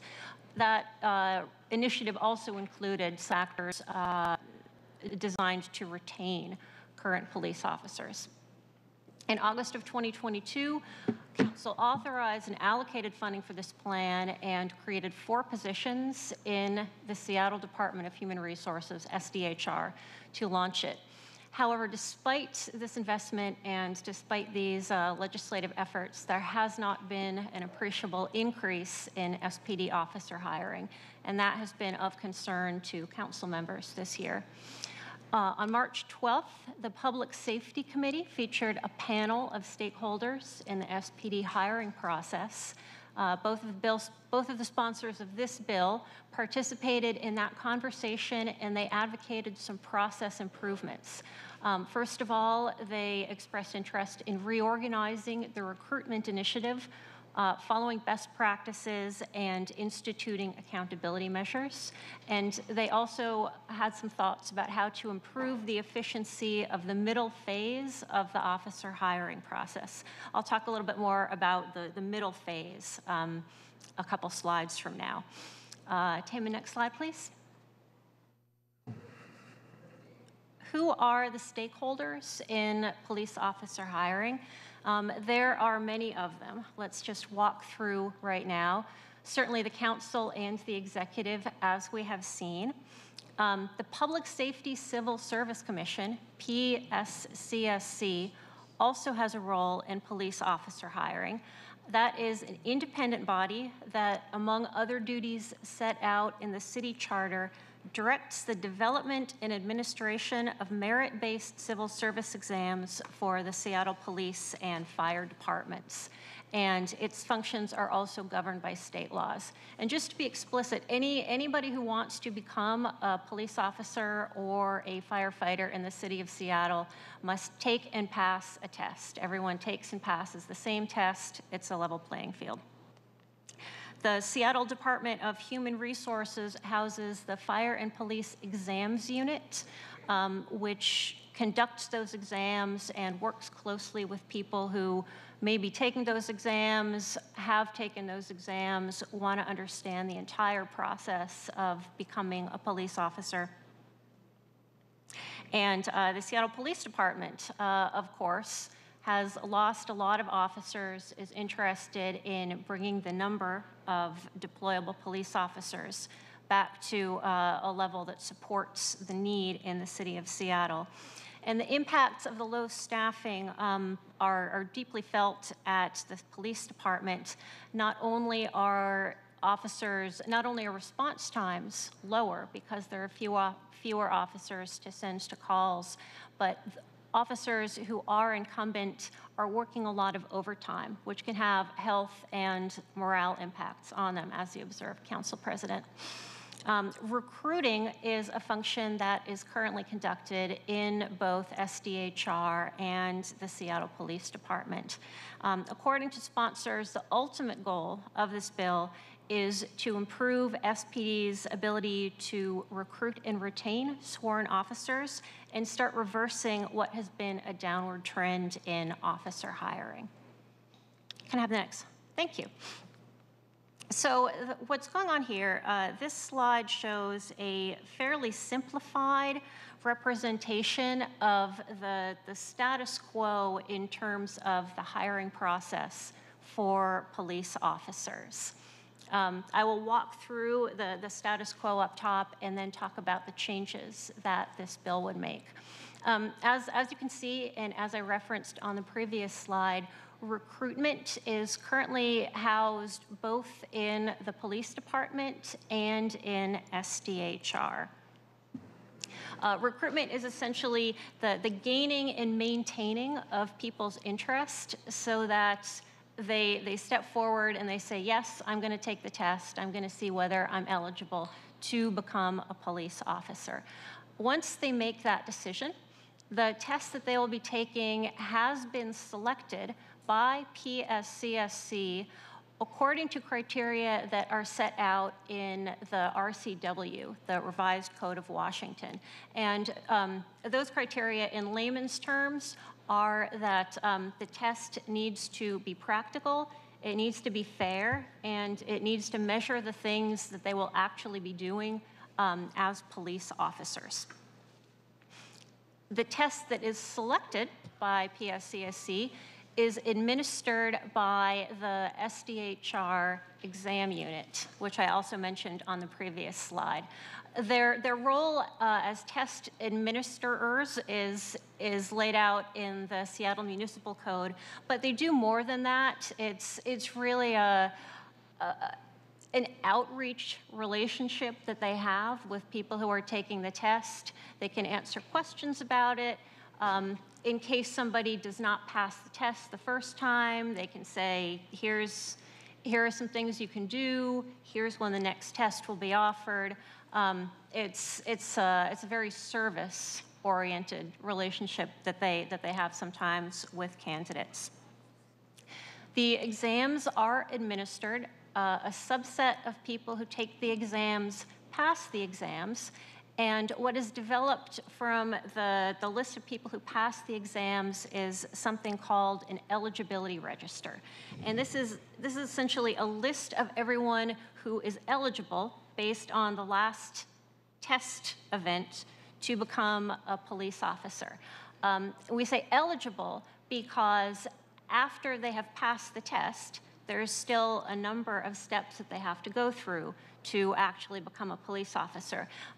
Council President, you talked about a 6-month-long process. There are a number of steps that they have to go through. They have to have a background check.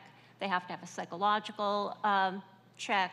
They have to do a fitness and agility test. There's a lot that happens. And by the way, what I mean by the middle phase, it's kind of between recruitment and screening by SPD. It's where candidates are interacting with the PSCSC and the SDHR exam unit. What this bill would do, this bill would take the recruitment positions that are currently in SDHR and move them into SPD so that there would be one dedicated unit devoted to Seattle police officer recruitment, and it would be in the police department, it would be in the HR unit, it would have strong management, it would have accountability measures, and that's where the brand new formal recruitment and retention program would come from. Another thing this bill would do is add a new position to the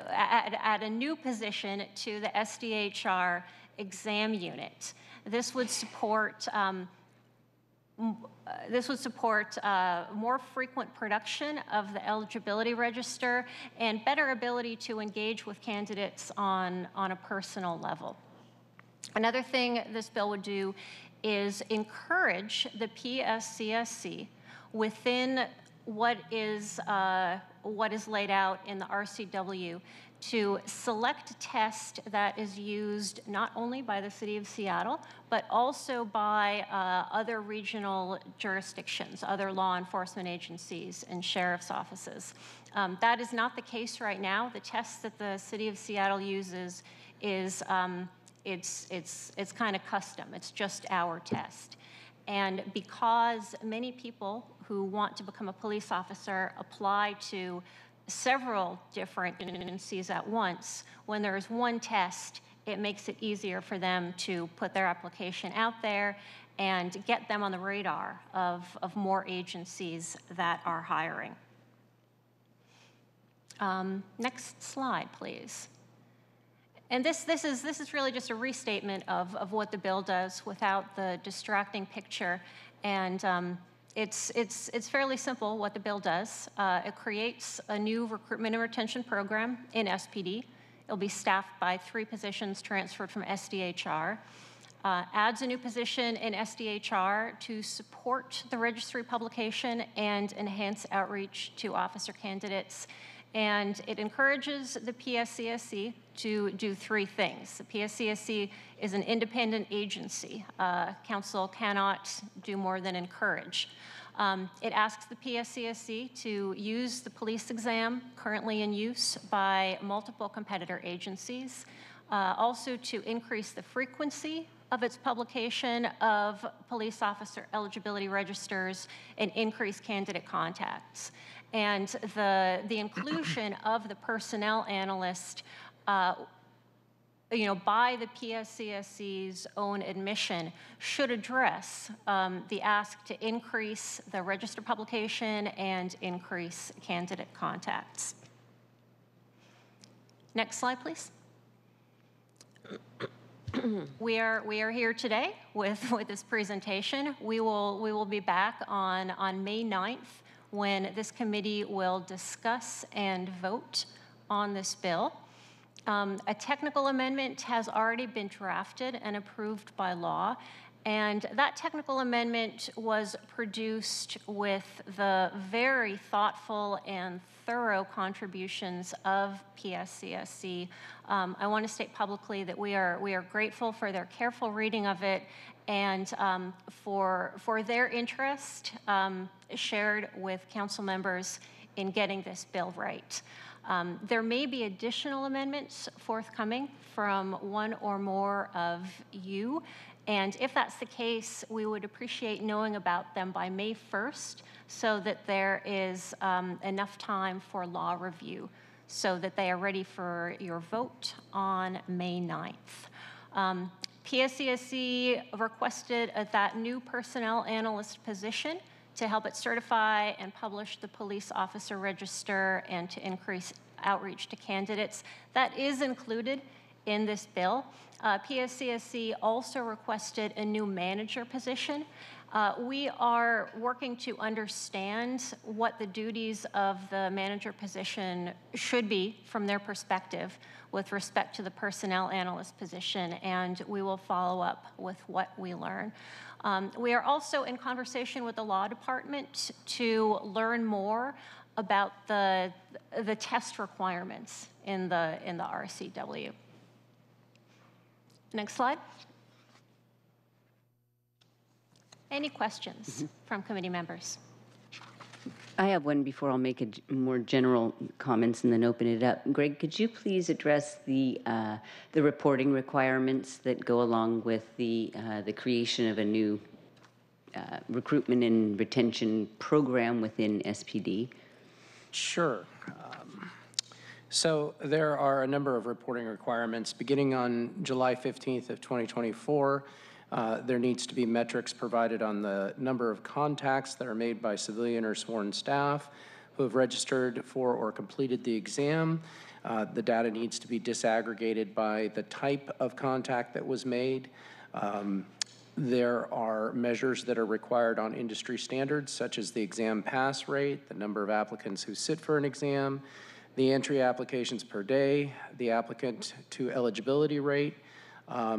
There are requests for information and metrics on new and innovative programs that are being launched by the department to include an increase in female candidates consistent with the 30 by 30 campaign. There are requirements for pre-exam and post-exam survey data that is used to guide marketing campaigns and strategies, advertising strategies, to ensure that we're using national best practices and local best practices. And then finally, the average time that's needed to complete the backgrounding process, again, trying to speed up the administrative portion. Got it. So in short, if I may paraphrase, I believe that it is designed to, the reporting requirements are designed to make sure that good ideas that are innovative and best practices elsewhere actually get vetted and perhaps hopefully implemented, and also that we're looking at what's working and what isn't, right? So I think that that is very important. We always have to be checking ourselves.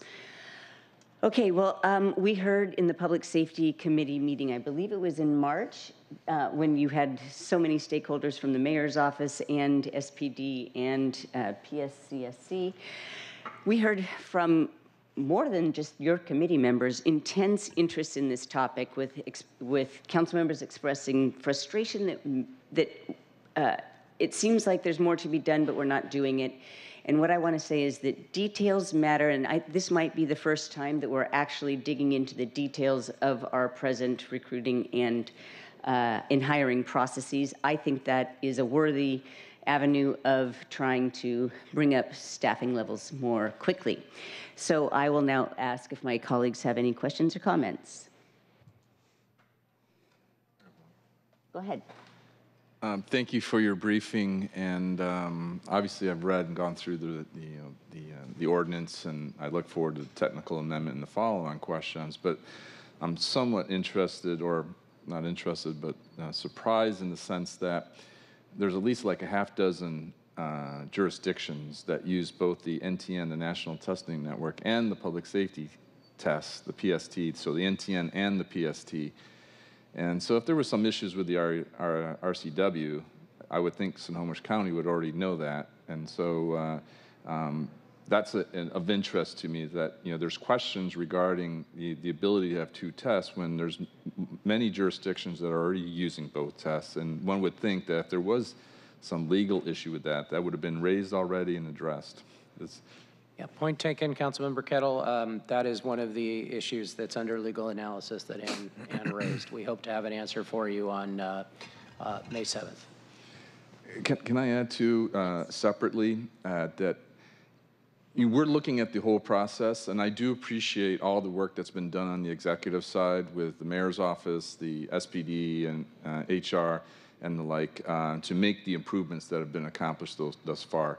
But clearly, we do have some more to do, and this is the reason behind the ordinance, and we're doing this in partnership with the executive side, and I would say also PSCSC too, to improve the process and to really whittle down those bottlenecks, those hiccups that we have that are, preventing us from achieving our goals. So I just wanted to add that too to my earlier remarks, that I appreciate the collaborative effort, albeit with a few questions here and there, and this being one. And again, I note that a half dozen or so jurisdictions use both, so one would think the legal question has already been raised and asked. Yeah, Councilmember Kettle, and if I might add, the language in here encourages the PSCC to consider using that, consider adding the PST test. So certainly they could consider adding that in addition to the NTN test, and so that's what we're finding out, whether or not law would be, if that's okay with them.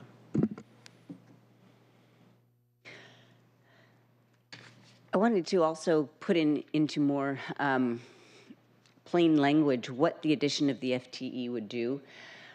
Here's what we're not doing right now. We are not, when someone applies to work at SPD, they don't hear from a real human for, it can be up to 6 weeks. It's until after the first exam is taken.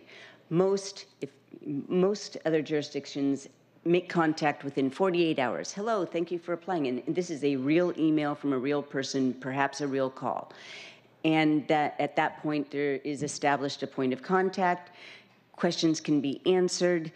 And then they are at some point introduced to the recruitment team on the law enforcement agency side, and we're not doing that. And so we're also talking about improving the candidate experience. This is a fundamental practice of talent acquisition. I know that sounds sort of cliche or corporate, but we're not doing what other jurisdictions are doing to make new candidates feel welcome and also orient them to the next stages, because you're right, there are several other stages and they can be onerous. The backgrounding requires a lot of record production, etc. There's a polygraph, there's a physical exam. There are many places along the way that we can weed out unqualified candidates as well. So it's not just the test that will vet the caliber of candidates that are seeking employment at the city. So I do want to say that this is about the added FTE is enabling the bringing together of contact information so that people can be contacted personally right after they apply. Yes, I agree with what you're saying. Let me just add one other point. The middle phase of the recruitment process is our opportunity to orient someone not just to policing, but to policing in Seattle. Right. Once somebody starts to go down the screening process with another agency, then we have lost our opportunity to bring that person on board as a City of Seattle police officer. And other cities that are publishing their registers more frequently are getting names in front of the recruiting team of people who are keenly and freshly interested in joining up with an agency and going down the rest of that months-long path. So that middle phase, as I decided to call it and put it on the slide, is so important in increasing the pipeline of good candidates to the City of Seattle. Right. And doing so in a timely fashion so that we can compete with other jurisdictions that might swoop in, because those individuals have also applied to other jurisdictions and then offering employment right then. So that is the problem. And then that slide that you put up that was kind of complicated, but I want to make a point that if you have that are sort of being duplicated but not coordinated in two different departments, that's a recipe for nobody being in charge and nobody being the point person of accountability to make sure that the job is really getting done, that new processes are being implemented, and then we end up with this not my fault, and nothing improves in the long run. And so that's why we're trying to make sure that everybody is, that the recruitment team is in one place, and also interacting with other divisions within SPD, such as the Relational Policing Division. They will be talking to the Before the Badge group, because these recruits, if they are hired, then they go through that program. And so it's just a way of making sure that the essential functions of the hiring processes are in one place once they get through the early parts of the application and testing process. All right. Okay. Anything to add, Central staff? Nothing, thank you. Thank you very much. This is bureaucratic work, but it's very important, and we have to do everything we possibly can to bring on officers, good officers, more quickly. So this will be discussed again for a possible vote at our next committee meeting on May 9th. And please, colleagues, if you have any amendments, get them to Central staff by the 1st. Thank you. Thank you very much. Okay, our last item. Thank you all for sticking around. Will the clerk please read item 4 into the record? Agenda item number 3, an ordinance relating to recruitment and retention of. My apologies.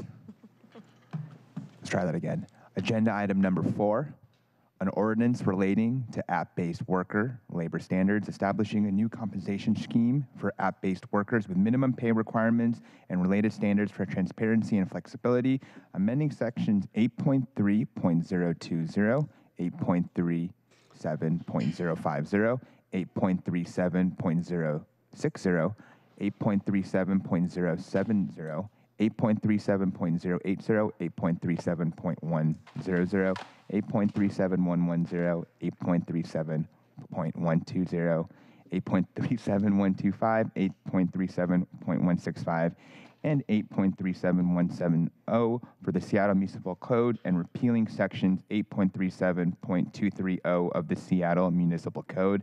Briefing and discussion. All right, so let's address the elephant in the room here first off, and then we'll go. I have some opening comments. The question that has been bandied about is, will this bill eliminate the minimum wage for delivery workers? Will it roll back the minimum pay standard of the current bill? And the answer is no. This bill will require network companies to pay app-based workers the city's minimum wage, which is $19.97 per hour for their time on delivery, plus tips and an expense reimbursement of 35 cents a mile. That's what this bill does. In contrast, the existing law, nowhere in the existing law is a minimum payment.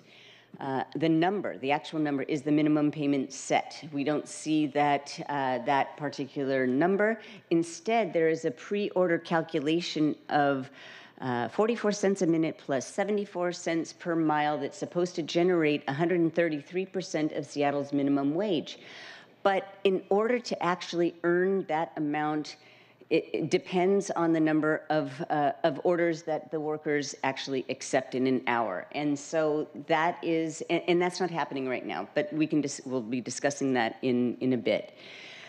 This legislation would also maintain substantial upfront disclosures for each offer. A minimum amount of time an offer must be presented, receipts after completing each offer, receipts after each pay period, and protections to reject offers or cancel offers in multiple situations. So how did we get here? Just a little bit of history. In February 2022, legislation on labor standards for app-based workers first came before the Public Safety and Human Services Committee. It was called the Pay Up legislation, the Pay Up Initiative. At that time, I expressed my support for minimum wage for delivery drivers, but I also noted that I had serious concerns about its potential unintended consequences or negative impacts on driver income, restaurant and retail business revenue, and also customer costs.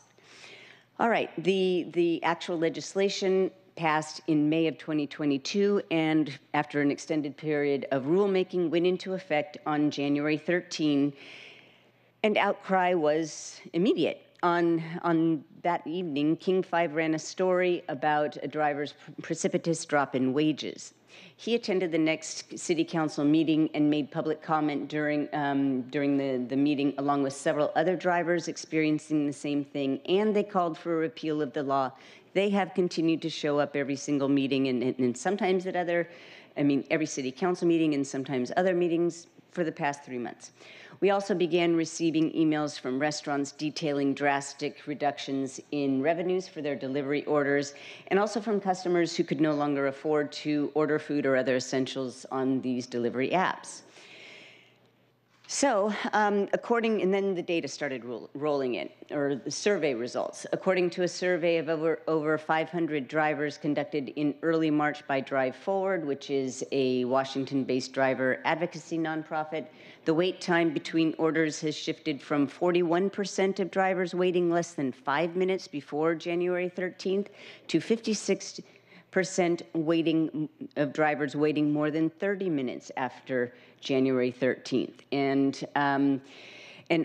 earnings per hour, including tips, has dropped between 11% and 50%. And the two are correlated because obviously if the orders aren't coming in, they're not making enough as many deliveries, and so they're not engaged in as much engaged time. That is the problem there, and I alluded to that issue just in my previous comments. All right, in addition, another survey came out of Seattle restaurants, and it shows an average decline in revenue of about 38% for restaurants, and 97 of those restaurants polled favored repealing the law. So based on what we are hearing and seeing in our email boxes and in the survey, I felt a moral obligation to do something about it. And if that wasn't going to be repealing the legislation as urged by drivers and restaurants and customers, then at least try to fix it. So I set about meeting with representatives from network companies and Drive Forward to urge them to work together to come up with some options. And they made it clear from the get-go, both sides, that they did not support repeal of the law. Drive Forward supports a minimum pay standard, but saw what happened when the Ubers and Lyft, the rider services were regulated before I came onto council, ride requests dropped 50%, and that hurt driver income. And so their message was basically, don't get rid of the minimum pay standard. This is Drive Forward. Just recalibrate it so that it works for all workers. So believe me, I want everybody to know that the last thing I wanted to do was open up such a politically hot topic. It wasn't fun the first time. It's not fun right now, and I apologize to my colleagues for doing so, but this is, and ignore what is going on. This compromise proposal has now been in the public record for weeks and weeks, and proponents of Pay Up, the original bill, Working Washington, has made clear they're not willing to accept any changes to the existing law. They haven't proposed any real policy solutions to stem the loss of orders for restaurants and earnings opportunities for workers. And they're now calling for additional data and stakeholdering. But then we hear in chambers that some folks are minimizing the consequences this law has had on drivers, like the group that has been coming every day and showing up, and so. Clearly, we're not going to say who's right, but I believe that the emotions recognize that the impacts are quite real. Meanwhile, the Office of Labor Standards appears to be doubling down. They told the Seattle Times that additional data was needed from network companies to justify the new fee, and new reporting, possible reporting. Rules are being proposed, so it seems as though the focus is on the network companies. And both sides here, the network companies and the proponents of this bill, have intense stakes in what happens here. There are national implications that will ensue based on what happens here. I am concerned about the workers and the businesses that are being affected right now. And so that's what I'm trying to focus on. And I am a pragmatist. I don't want to wait for months, because people can't pay rent right now. And so that is why I am motivated to do something that will have an immediate impact. And this first in the nation legislation is what caused the chain of events that we're experiencing now. So therefore, I feel that it's incumbent upon us to reverse the unintended consequences that I predicted from the get-go. Reduced customer demand, leading to reduced orders. That ends up with reduced driver income and reduced restaurant and retail business revenue. And so therefore, I sought a solution that will make the fee go away. The fee has to go away because nobody is disputing that that was a catalyst to this. The fee needs to go away, and that will hopefully lower the bill that customers see. Orders will go up, et cetera. And so so some of the damage will be reversed. And it's very important not to wait around here, because customer behavior is changing, and people again are having a hard time paying their living expenses. Businesses could be considering laying off workers, et cetera.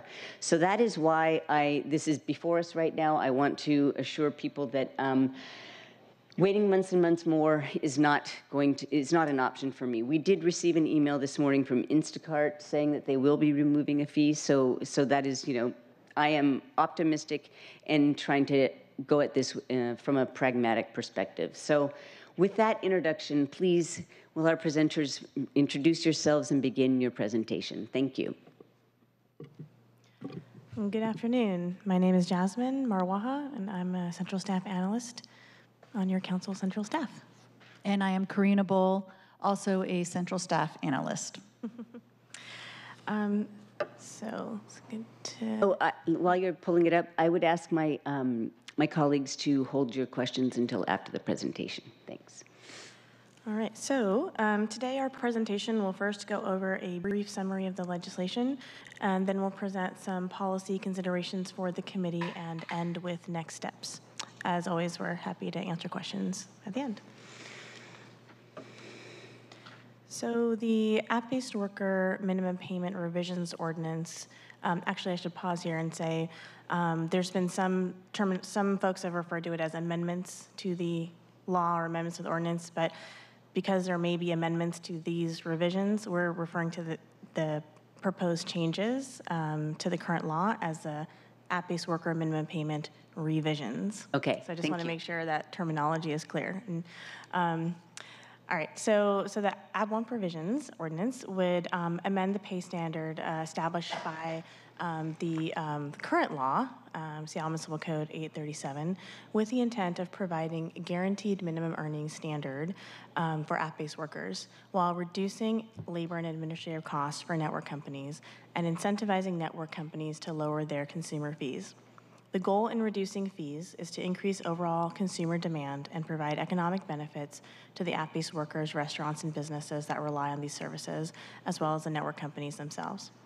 This legislation also amends the transparency, flexibility, and enforcement provisions of the current law with the intent of further reducing the cost by easing the regulatory burdens on network companies.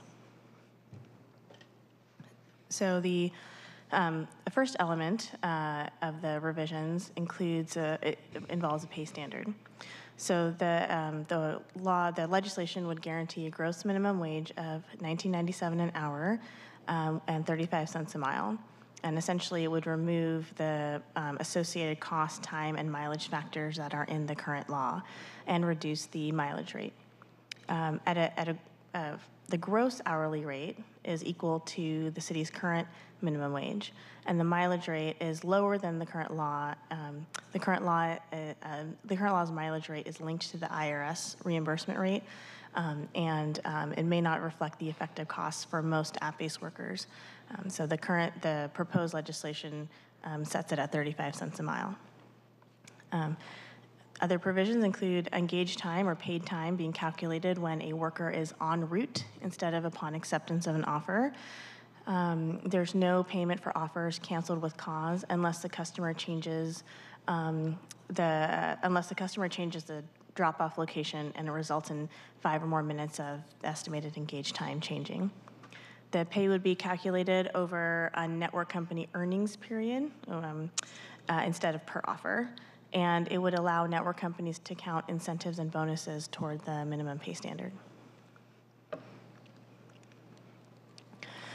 The proposed transparency revisions include changes to the upfront offer disclosures that workers receive in advance of deciding whether to accept or reject the offer. It would retain many elements, including the estimate of engaged time, estimated engaged miles, geographic location, approximation, a guaranteed minimum payment, names of businesses. It would remove the specific pickup and drop-off locations, the amount of the tip if offered at that time, and information about physical labor requirements or unsealed contents. It would also remove requirements for receipts to the customer, and it would permit the removal of geographic location of an order if the user deletes their account. And finally, it would remove OLS's ability to require affirmative production of records for administration, evaluation, and enforcement purposes.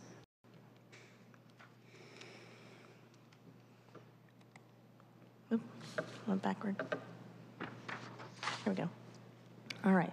So the changes to the flexibility requirements include clarification that the company can allow rewards or incentives for workers having a higher acceptance rate or availability.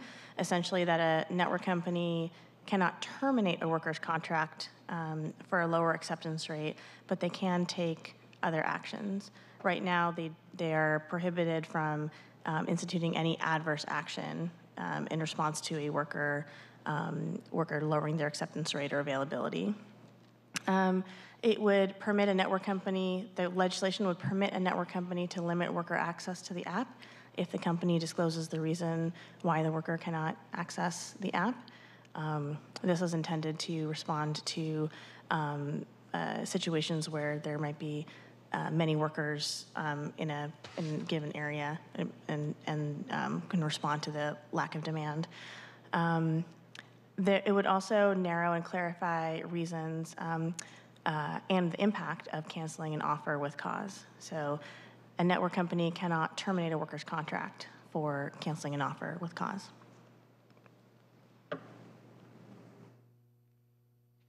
The legislation also changes a number of provisions for enforcement. It modifies anti-retaliation protections, eliminating the presumptions that would otherwise establish retaliation. It modifies OLS rulemaking authority and clarifies the scope of permissible rules. It eliminates the private right of action. And it establishes a cure period for certain non-willful violations. This is a slide that just talks about the changes at a glance. It may not include everything, but it gets most of it on there if you want a one-stop shop. Next, we'll go to some policy considerations.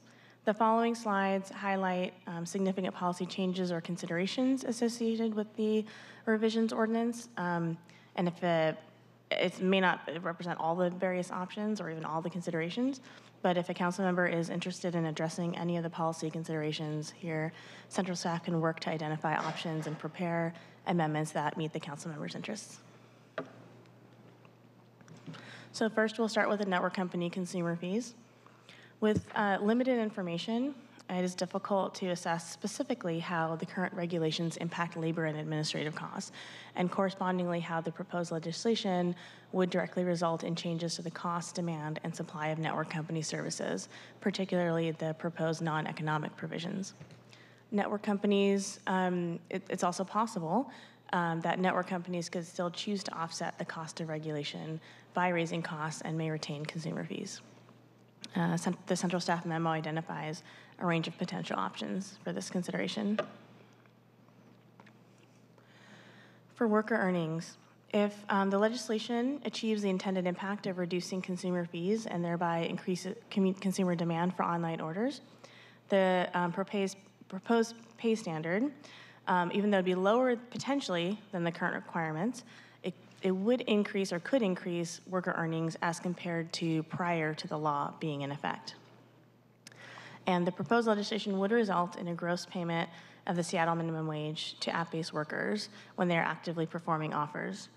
However, it may result in a net payment that falls below minimum wage when accounting for on-call time and expenses.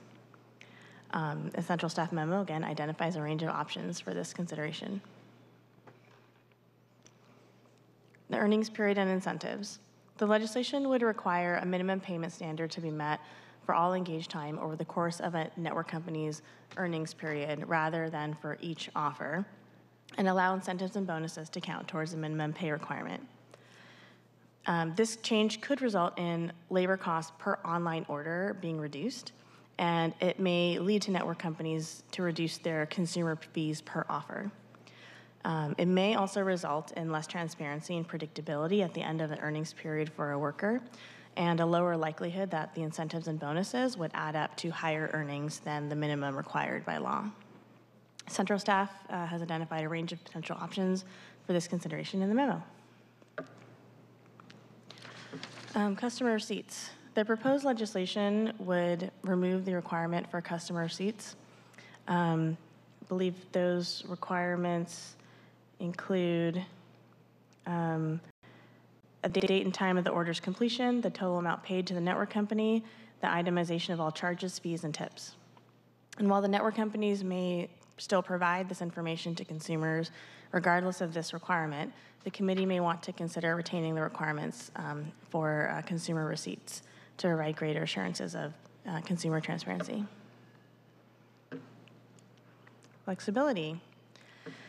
The current law prohibits network companies from taking any adverse action against app-based workers who limit their hours of availability, reject individual offers, or cancel offers with cause. The bill would allow network companies to take any action except for terminating a worker's contract, or in other words, permanently blocking access to the platform in response to these flexibility options.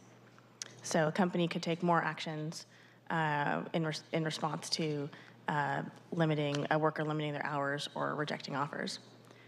The app-based worker deactivation rights ordinance, which passed last year and goes into effect on January 1 of 2025, prohibits network companies from deactivating a worker, which is restricting access but not necessarily permanently blocking access for exercising flexibility options.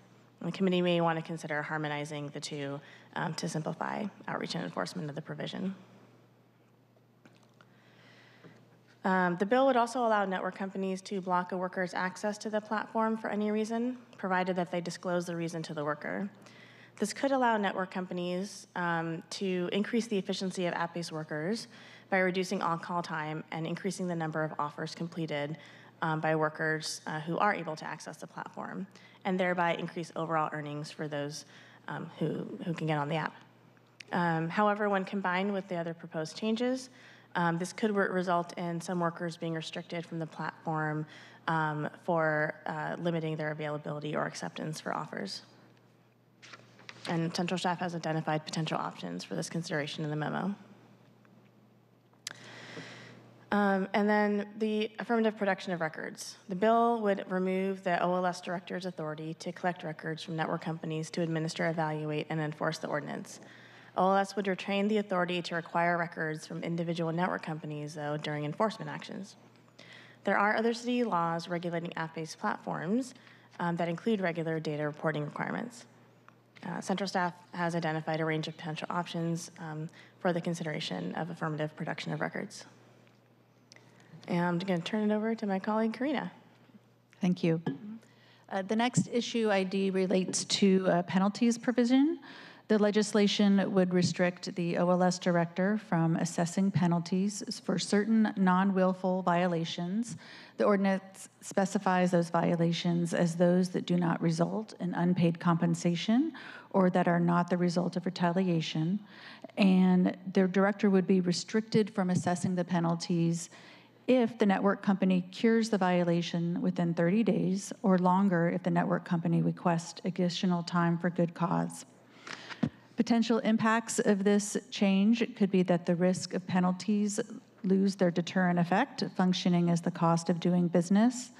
There could be additional work for Office of Labor Standards Enforcement to determine whether the violation was willful or non-willful and whether the violation was cured. And on the front end, I imagine that OLS would need to develop rules to develop a willful standard, determine what the criteria is to determine whether a violation has been cured, and also to determine which violations would be eligible for this provision. And then there could be reduced financial penalties paid to workers who are affected by violations regardless of the intent. Further, the OLS director regularly uses authority to assess penalties to workers rather than the city as a mechanism to compensate workers for technical violations that do not result in back pay. The next issue regards retaliation. The legislation would modify anti-retaliation protections, removing presumptions that a network company has retaliated against a worker for exercising their rights unless the network company shows otherwise. These presumptions are intended to address the information asymmetry that exists when hiring entities take actions against workers and are considered strong measures to protect workers who ask questions about their rights or report violations. These presumptions are reflected in the city's other labor standards, other statewide labor protections, and national laws as well. The private right of action. The legislation would remove the right of app-based workers to file civil actions for violations of the ordinance. The private right of action allows Office of Labor Standards to prioritize its investigations while giving workers other options if the office can't pursue enforcement due to capacity or other reasons. Most of Seattle's worker protections have a private right of action, all but the Fair Chance Employment Ordinance and the Commuter Benefits Ordinance. For implementation and financial considerations, implementing this legislation would likely have a financial impact on the Office of Labor Standards, as the office could incur additional costs to revise rules, revise outreach materials, and revise enforcement procedures, and potentially conduct a new and additional outreach campaign. Central Staff is prepared to work with the Office of Labor Standards and the City Budget Office to develop estimates of these costs, including the impact of additional work on OLS's existing programs and priorities, whether the costs are short-term or long-term, and whether such costs could be absorbed within the existing operations. Since we have not interacted with OLS and CBO on this issue yet, it's not clear if central staff would receive this information or have enough time to analyze it before the council vote. And then for racial equity considerations, Black and Latinx workers are overrepresented among app-based workers, according to most recent available data from the Bureau of Labor Statistics. Thus, the impacts of the current law or the proposed changes disproportionately affect BIPOC workers. Additionally, many restaurants using app-based delivery services are small businesses owned by individuals or families in low-income and historically disenfranchised communities, and customers, including those with disabilities, may depend on app-based workers to provide essential services, such as delivery of prepared food or groceries or medication. So I also neglected to mention, although Jasmine did for every single slide, that for each of these considerations, the central staff memo identifies a range of potential options for consideration. Thank you.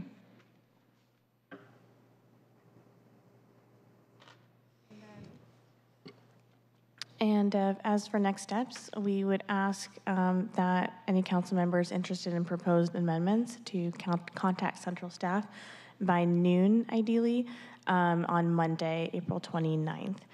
This could be, you may not have a very specific idea, but even if you have just a concept or you want to, toss some thoughts out there, please let us know by noon on Monday. On May 9th, we'll consider, the committee will consider any proposed amendments and we'll have a final committee vote. And then the council vote would be anticipated after that on May 21st. And with that, have any questions? Thank you. I'll start off a bit with some comments. In public comment, this was referred to Sarah Nelson's proposal. Yes, I did advance this legislation, but I want to make sure that people recognize that this was an agreement that was forged between Drive Forward and the network companies. Whatever your people are going to say about Drive Forward, they are an advocacy organization for drivers. They have supported a lot of the pieces of legislation that came before council and that are now on the books that the network companies did not strongly oppose. So, but in any case, these agreements were very finely balanced between both sides of the parties. And I want to clarify and put a little bit of my spin, but actually I'm channeling the perspective of the people that put this forward. So as we can see in the summary in the fiscal note, there are changes, revisions that you just went through, and I believe that they are improvements and that they will end up having benefits for the restaurants workers and the customers. Again, this bill would ensure that app-based workers in Seattle earn the city's minimum wage for their time on delivery and a mileage reimbursement plus tips. Some would say, some have argued that it's the highest city-established minimum wage for app-based workers so far in the country. Opponents claim that this bill would force workers to absorb 50% of vehicle-related expenses, but they're relying, and now we're talking about the 35-cent reimbursement, they're relying on an IRS rate for the whole country. I think that this you go into detail about this in the memo. As some of you who have traveled outside Seattle might not have noticed, a lot of people in this country drive much bigger vehicles, and the national IRS rate is based on vehicles that are not predominantly driven in Seattle. On flexibility, this legislation will allow network companies to bring back valued rewards and incentive programs. We heard from early on that those the rewards and incentives were taken away, and so this legislation would allow for those to be brought back and to ensure that the number of drivers on the road at any one time reasonably relates to the number of actual orders so that people aren't just sitting around all the time. Current law right now bars them from doing any of that, meaning offering the incentives and the incentive programs. Let's be clear. This legislation would still give app-based workers the right to accept or reject any offer and to schedule work when they want. It still would prohibit companies from retaliating against app-based workers exercising any and all kinds of their rights, and any claim to that to the contrary is just plain confusing to me. Perhaps it can be explained later. But on transparency, the bill continues to require disclosure of the most critical information an app-based worker needs to make an informed decision about whether or not they're going to accept the offer, such as guaranteed earnings for completing the delivery, 2, estimated time required to complete the delivery, estimated miles to complete the delivery, the location where the work is to be performed, and the names of the businesses where the pickup is required. The bill also streamlines disclosures that are currently required, eliminating some disclosures that will be disclosed to drivers or consumers anyway, and reducing administrative burdens that have driven up network companies' costs. Yep, we're all admitting that cost is a factor here, and saddled OLS with a substantial and burdensome body of work that doesn't apply to any other type of company in the city. And then finally, on enforcement, the bill does clarify the extent and scope of OLS's rulemaking, reducing the agency's burden and workload, and it reduces the likelihood of lawsuits that will bypass some of OLS's enforcement work and efforts, and it gives network companies the chance to cure non-pay related compliance errors faster, which is what we're trying to do, is basically get companies to comply, which will also reduce administrative costs that would be passed on to consumers. So those are some general comments on some of the groupings of the revisions that we talked about, and then I have some specific questions, but I would like to open it up to see if my colleagues have any questions or comments. I do. Go ahead. Thank you, Council President. Thank you, Jasmine and Karina, for this presentation and breaking it down. I had a couple questions. With the new proposal on so let me rewind. Currently, the minimum wage is 131%, equates to about $26.16 for a worker, plus the mileage of 74 cents repayment. Proposed is $19.97 and then 35 cents for mileage. In the $19.97, are apps allowed to count tips toward that minimum wage? In the legislation, the tips would not count towards the minimum network company payment, so they'd be on top. For the amendment? For the revisions. Yes. Revision, I'm sorry. This is why we need the. My bad. So it's called a revision. We're calling what is presented today the revisions. Mm-hmm. Okay, I'm gonna write that down. Mm-hmm. Sorry. Go ahead. Can I just clarify? Absolutely. Can you repeat that? So tips are not counted as part of the minimum wage, the $19.97? Yeah, tips would be on top of the minimum network company payment requirement. Thank you for clarifying. And then can you explain en route versus offer accepted? I think I know what it is, and I clarified that, but could you explain it what it's? Yeah, so for most on-demand companies, like the restaurant delivery offers, a worker would accept and immediately begin starting to fulfill that offer. So the payment requirement would count upon acceptance. Stakeholders have provided feedback that there are some instances where a worker would start to pick up the order or to perform the offer. So in those cases, the revisions would allow for the payment requirement to count when they are en route instead of just right at acceptance. And can you explain like what would be a typical thing where someone accepts it and they don't go to en route? I'm sorry, can you repeat that? I didn't hear. Yeah, no worries. Could you explain what type of instance would be where someone is, they accept an order, but they don't go en route immediately? What I've heard is for sometimes for grocery delivery, Grocery delivery or delivery from retail, often, or if there's there could be a restaurant order that's maybe offered in advance, but we specifically heard from stakeholders in the grocery retail delivery space about So it's like that. scheduled. They'd schedule it, yeah. So if I accept an order and then I go pick it up and a restaurant says, hey, it's not going to be ready for 15, 20 more minutes because they might be slammed, do I still get paid for that time? I believe so, yes, because they've been, the en route would count from when they start to go to the pickup location. So no matter how long the restaurant takes, I would still get, okay, that was my question.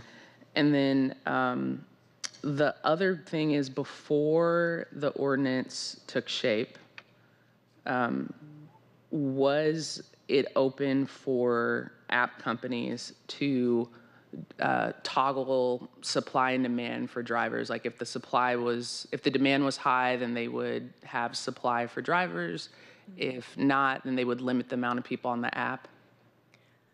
Yeah, I believe before this ordinance went into effect, there was no restrictions on that. Got it. And the current ordinance limits that, Yes. where it is just anyone can sign up and come. Got it. Yeah, there are certain limitations if a worker is deactivated, or if there's a limitation on the amount of hours that worker has been logged in. For safety, the companies would also be allowed to restrict them from the app. But those are the only two circumstances. Sorry, I have a lot of questions. Next question. Reporting to the customer. App companies do not have to give receipts for online ordering. That is, they choose to do that, and that's not in law. Before the app-based worker minimum payment went into effect, yeah, my understanding is that they provided receipts, but they weren't required to. Got it. And then, wait, can you go, before you go on? Yes. And then the existing law did require receipts and certain information in those receipts, I think, is salient in terms of what would be included in the receipts, the itemization of fees, et cetera. Right, and the revision law, the revision proposal does away not with requiring receipts, but certain information on the receipts? For customers, it does away with that requirement. What do you mean? The requirement to provide customers with receipts, that is in the current law.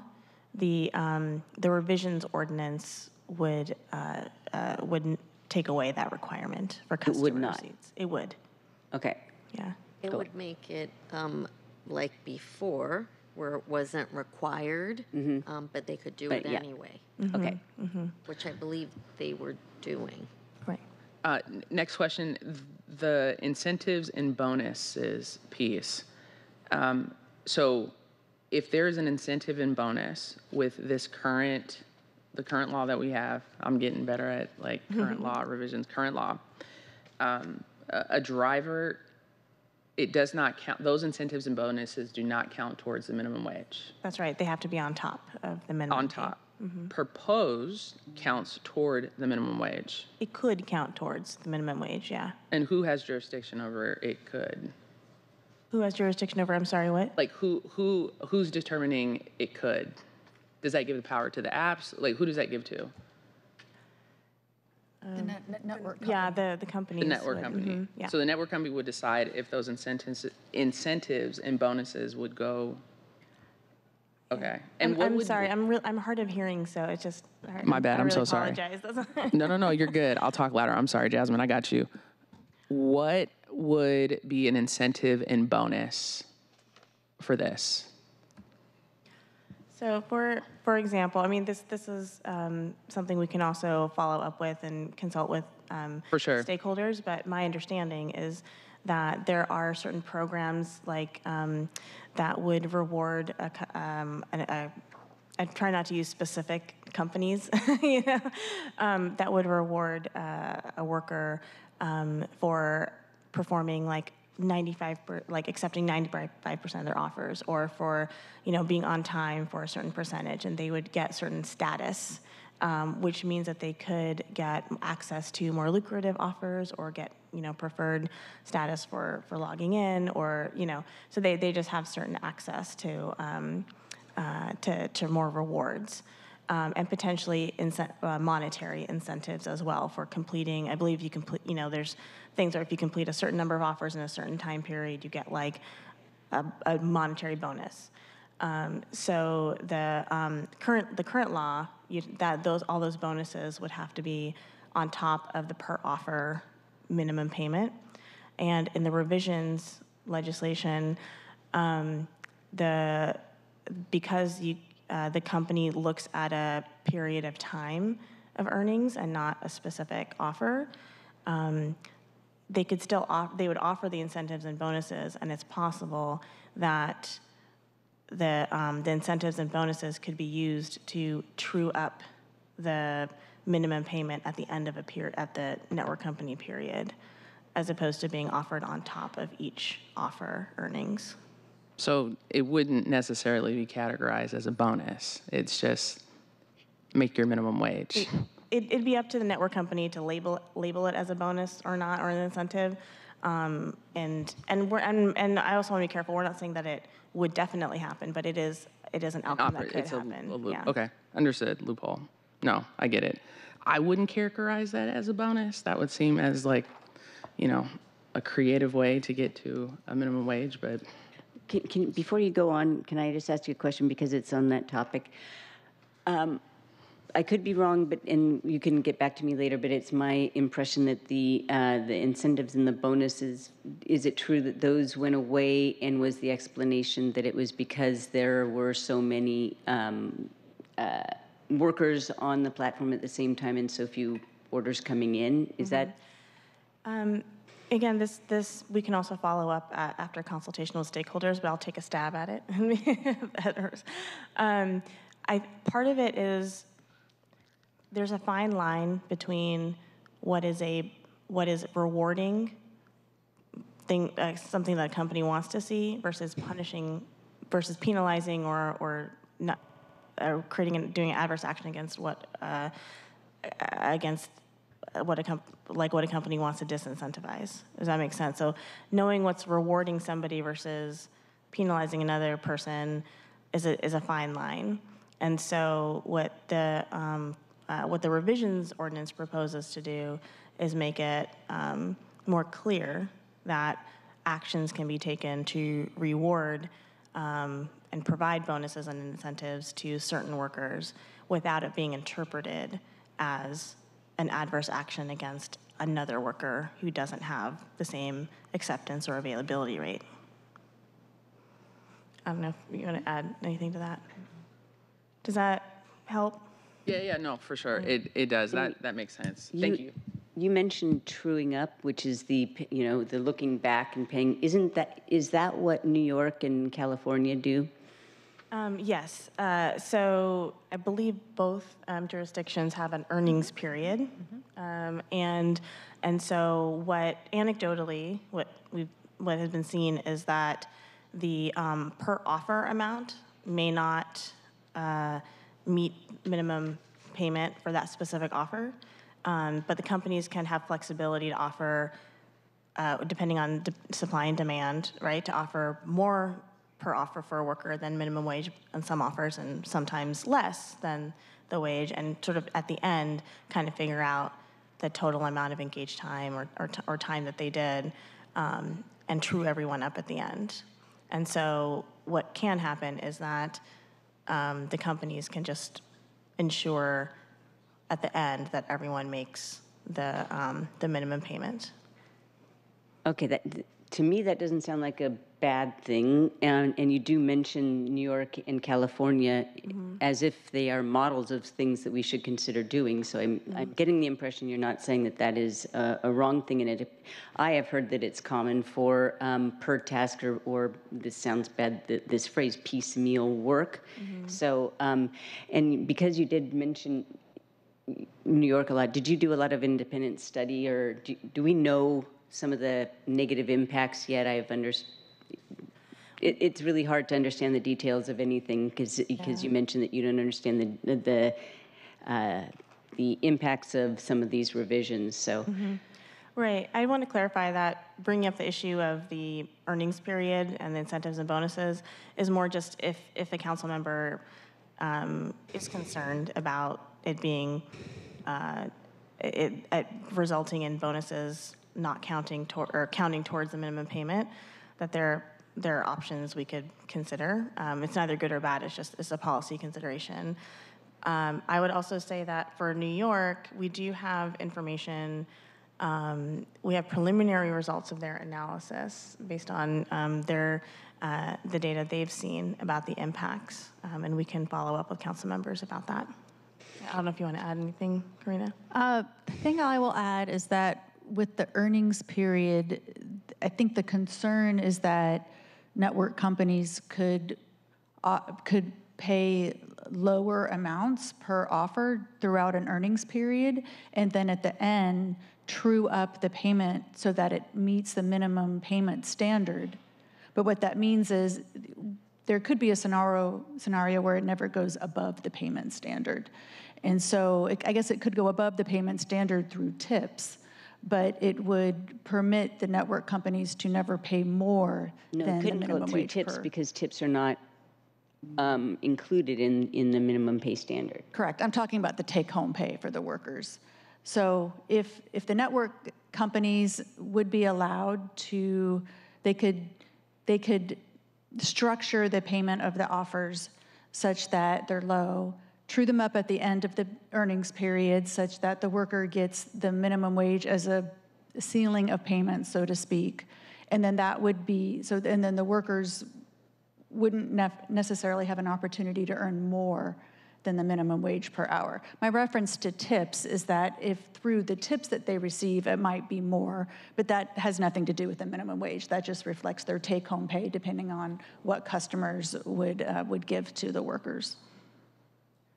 So, I'm sorry, can you just clarify this true-up piece? I mean, so I'm a gig worker, I accept an offer, I started going toward it, so now I'm en route, and then at the end, whatever time, however long it took me, that's what I'm getting paid for, right? And so presumably that's getting tracked for each of my gigs. Is that what they're called? Okay. And then at the end of the earning period, that gets counted up, and then I get my, because some gigs might take more time than others, but I will get the minimum wage based on the hours that I worked in that, I don't know, 2-week period. Is that what New York and California use? So can you explain then the concern you think, are you suggesting that the companies in their true up are not actually counting the actual time that the workers are en route, and so it's having an impact on the minimum wage piece? I'm sorry, I just want to clarify and make sure. They see how much they'll be paid per trip, so can't they do a tally of what they're getting paid? So yeah, I think essentially it's if there is a concern, a potential, maybe even not even concern, a potentiality that by making the minimum pay requirement go across an earnings period, it could result in that pay requirement being a cap and not necessarily a floor. Well, and that could be of concern, but it could also be something that council members may be willing to accept because of that guaranteed pay amount. Do you mean they'll start capping the workers per 2-week period? Mm-hmm. Yeah. Like assigning this worker can't, or each worker can't work more than certain hours over 2 weeks? Is that what you mean? It's possible. It could also be that I think it's more that whatever incentives or bonuses that the worker may think that they're earning, it may just be used to get them to the minimum payment anyway.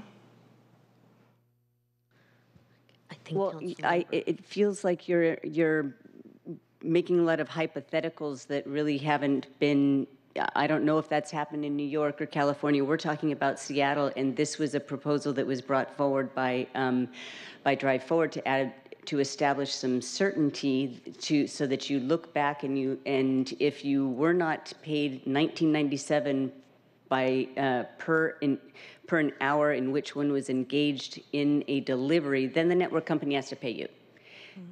And then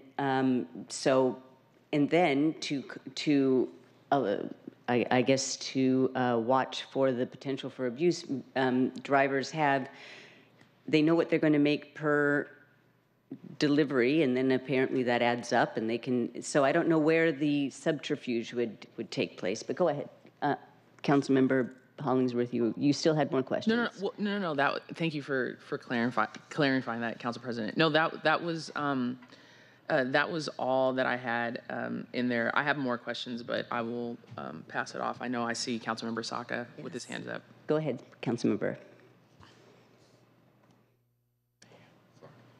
Madam Council President. I should have said your name. Yep. Councilmember Saka, Yeah, sorry. I presume you were recognizing me, but okay. Thank you, Madam Council President. And I guess first off, colleagues, I'm sorry I can't join you in person today in Council Chamber. I have not one but two of my 3 young kiddos that were homesick today. So, took all my meetings remote, and they were not sick enough for me to have to care for them around the clock. Shove some iPads in front of their faces, made some mac and cheese. They took a couple naps, and I took a couple meetings remotely. But I do note that it is after the 5 o'clock hour, and so young kids, they're liable. I did relocate rooms to hopefully get a little more privacy, but they are liable to come busting in here like gangbusters any moment now. So bear with me. So thank you, Jasmine and Karina, for this presentation. Really helpful. I think there's a couple of basic options for us to consider that can be done from a policy perspective. One is do nothing to the current law. Second is we make some revisions or amendments or tweaks, fix it. Or 3 is repeal entirely. And from my perspective, the first thing, do nothing is not an option at all. And the third and final thing, potentially at some point, maybe, probably not. We are far from that.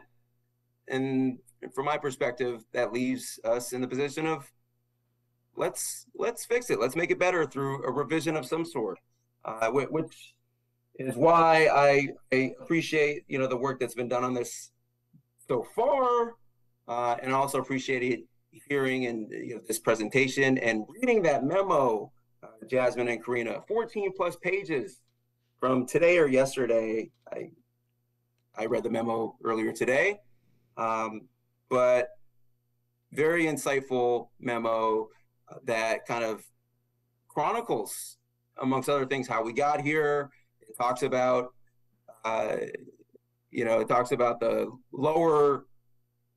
fewer orders, increased costs of food delivery, longer wait times for workers between orders, and overall reduced earnings by both restaurants and workers. Aptly notes that some workers also reported steady earnings, but with fewer offers. Very clear, Jasmine and Karina, you are listening to, my preference and just wanting to understand best practices across other jurisdictions, locally and then nationally as well, and internationally if applicable. But so I do appreciate the attempt to kind of compare and contrast where applicable in your memo with the New York City law and the California law. Based off of the press release, as noted in your memo from New York City earlier this month, it sounds like their law is the gold standard, in all this.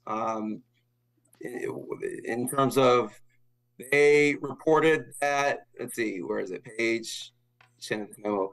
The preliminary analysis of network company data showing higher earnings for app-based delivery workers, more efficient use of app-based workers' time, and importantly, no evidence of negative impacts on consumers and restaurants, which is very intriguing. Could you talk a little bit more about this private right of action? I know what it is. I'm a lawyer. Would love you to expound upon that. How the private right of action under this amendment, I forgot what we're calling it, Councilmember Hollingsworth, but under this amendment, revision, how this private right of action compares to our worker, regulations across the board, and then how the private right of action, as that construct as it shows up in this revision, how that compares to other jurisdictions, I guess, namely New York City and California. Okay, so the private right of action is pretty much a standard provision in the City of Seattle's labor standards. There are 19 labor standards right now. 17 of them do have a private right of action. The ones that don't are the Fair Chance Employment Ordinance, which address use of conviction and arrest records in employment, and the Commuter Benefits Ordinance. As far as comparing other jurisdictions with these types of app-based worker laws, New York City's law does provide a standard private right of action, and my understanding is that California's law does not include enforcement provisions, and that enforcement is presumably restricted to the state agency. I'll add that most of the workers that are performing app-based services are likely covered by a mandatory arbitration agreement, which, to my understanding, I believe there needs to be a private right of action in order for those workers to pursue arbitration. I'm looking at Jasmine here to make sure I'm correct on that point. So what that would mean is that Office of Labor Standards would be the sole enforcement mechanism for workers who believe that there was a violation of this law. So eliminating the right could produce more work for the Office of Labor Standards. Thank you. Well, I don't believe that the Office of Labor Standards has been lax in their enforcement. They do have enforcement processes, and this could bypass those important processes that they do. So, and does L&I, does the state agency provide for a private right of action on their labor regulation violations? I believe that they do. I mean, I'll check on that. I don't think they do. Okay, yeah, I will check and let you know. Okay.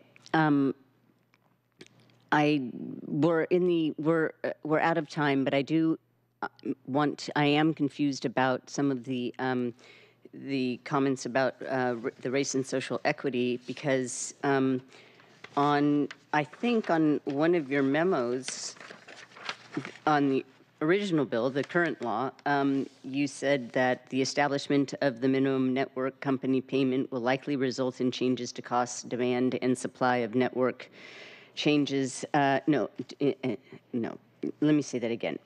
The establishment of the minimum network company payment will likely result in changes to the cost, demand, and supply of network company services. However, the scale of those impacts are unknown, and there may be unintended consequences of this legislation. We are seeing that now.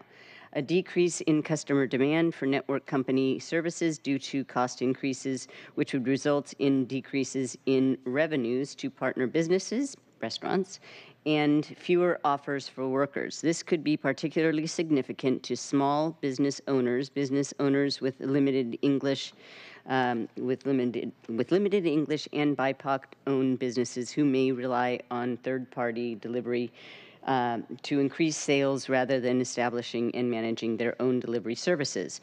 It's hard to deliver when you're cooking dinner and all those things. So you mentioned the disproportionate impact of the potential for disproportionate impact of the current law, And similarly provided that an increase in the number of people who want to do app-based work due to higher pay and improved flexibility and transparency, therefore increasing competition of offers for workers. Given the disproportionate representation of Hispanic and Black workers in this industry, this impact could be disproportionately harmful to these workers.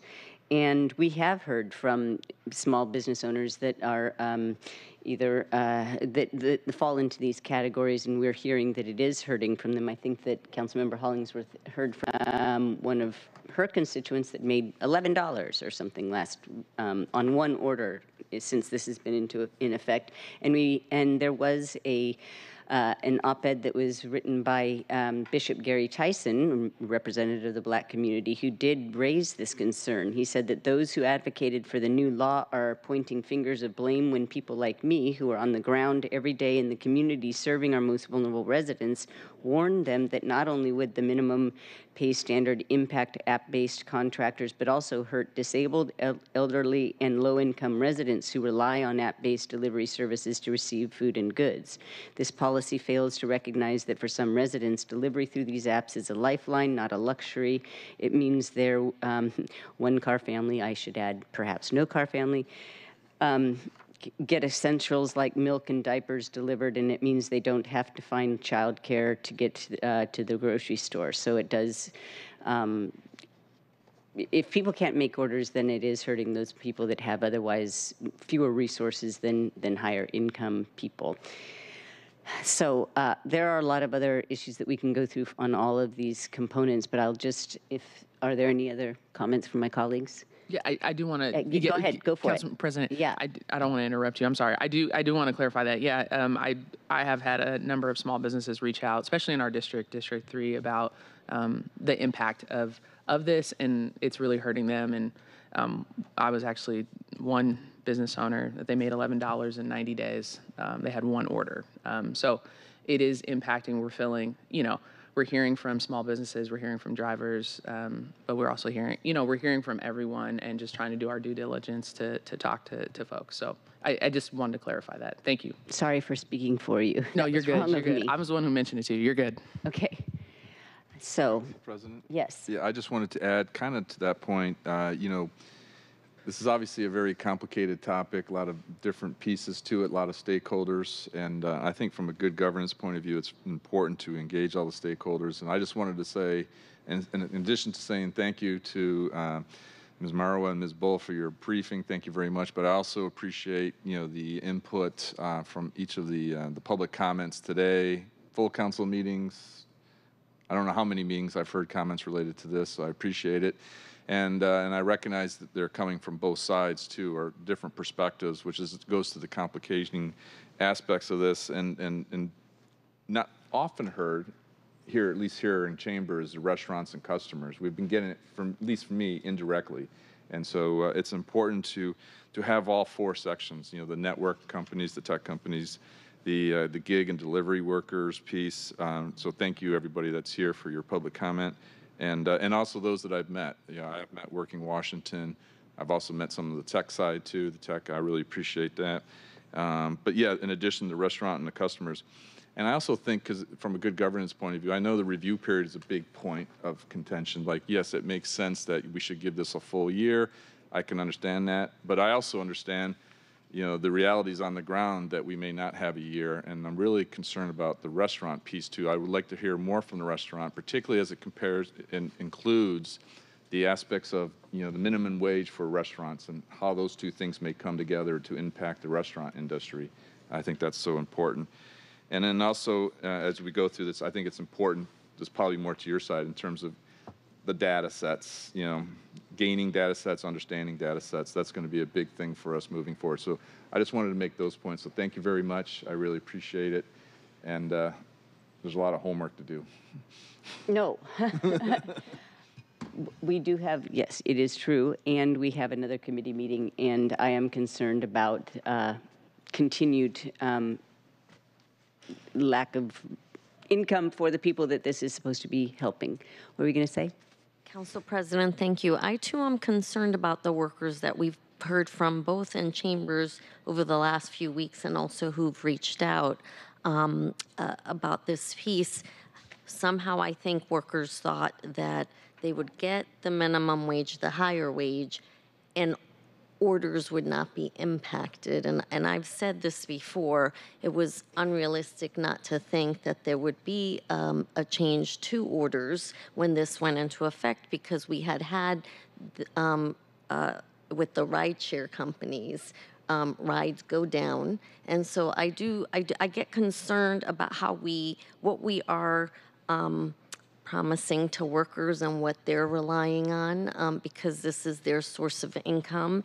And so we need to be really clear about what we're trying to do. And my understanding was initially the current ordinance was done to help workers, gig workers, make minimum wage, and that's what we were solving for. And then we've heard a lot of workers now subsequently in the last few months that this has been into effect who are actually not making that minimum wage, and that is of big concern to me. So I think it's prudent for us to be looking at these revisions so that we're actually addressing this minimum wage piece and making sure workers are getting the minimum wage and that orders are not down, so that they're able to, as you said earlier, Council President, pay their bills.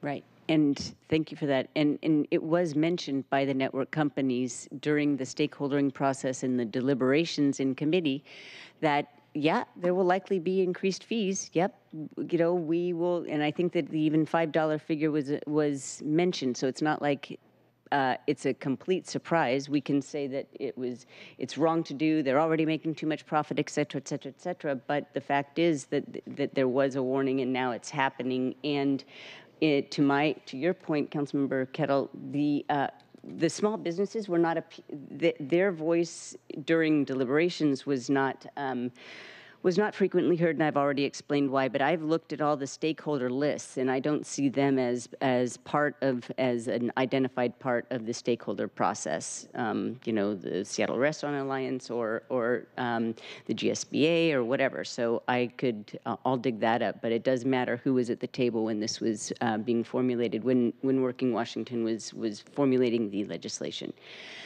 So I'll just conclude by saying that I've said one of the most important values we can model as elected representatives is the humility to change when we've made a mistake, or when our legislation is not having the intended impacts or effects. And so I think that's what we're all motivated to do here. So I look forward to continued discussions, and we'll just carry on, and we'll come to you for additional questions if we have them that weren't able to be asked today. Thank you very much. With that, if there's nothing else, this concludes the April 25th meeting of the Governance, Accountability, and Economic Development meeting. And the next meeting is on May 9th at 2 p.m. Thank you, everybody. This meeting is adjourned. It is 5:29.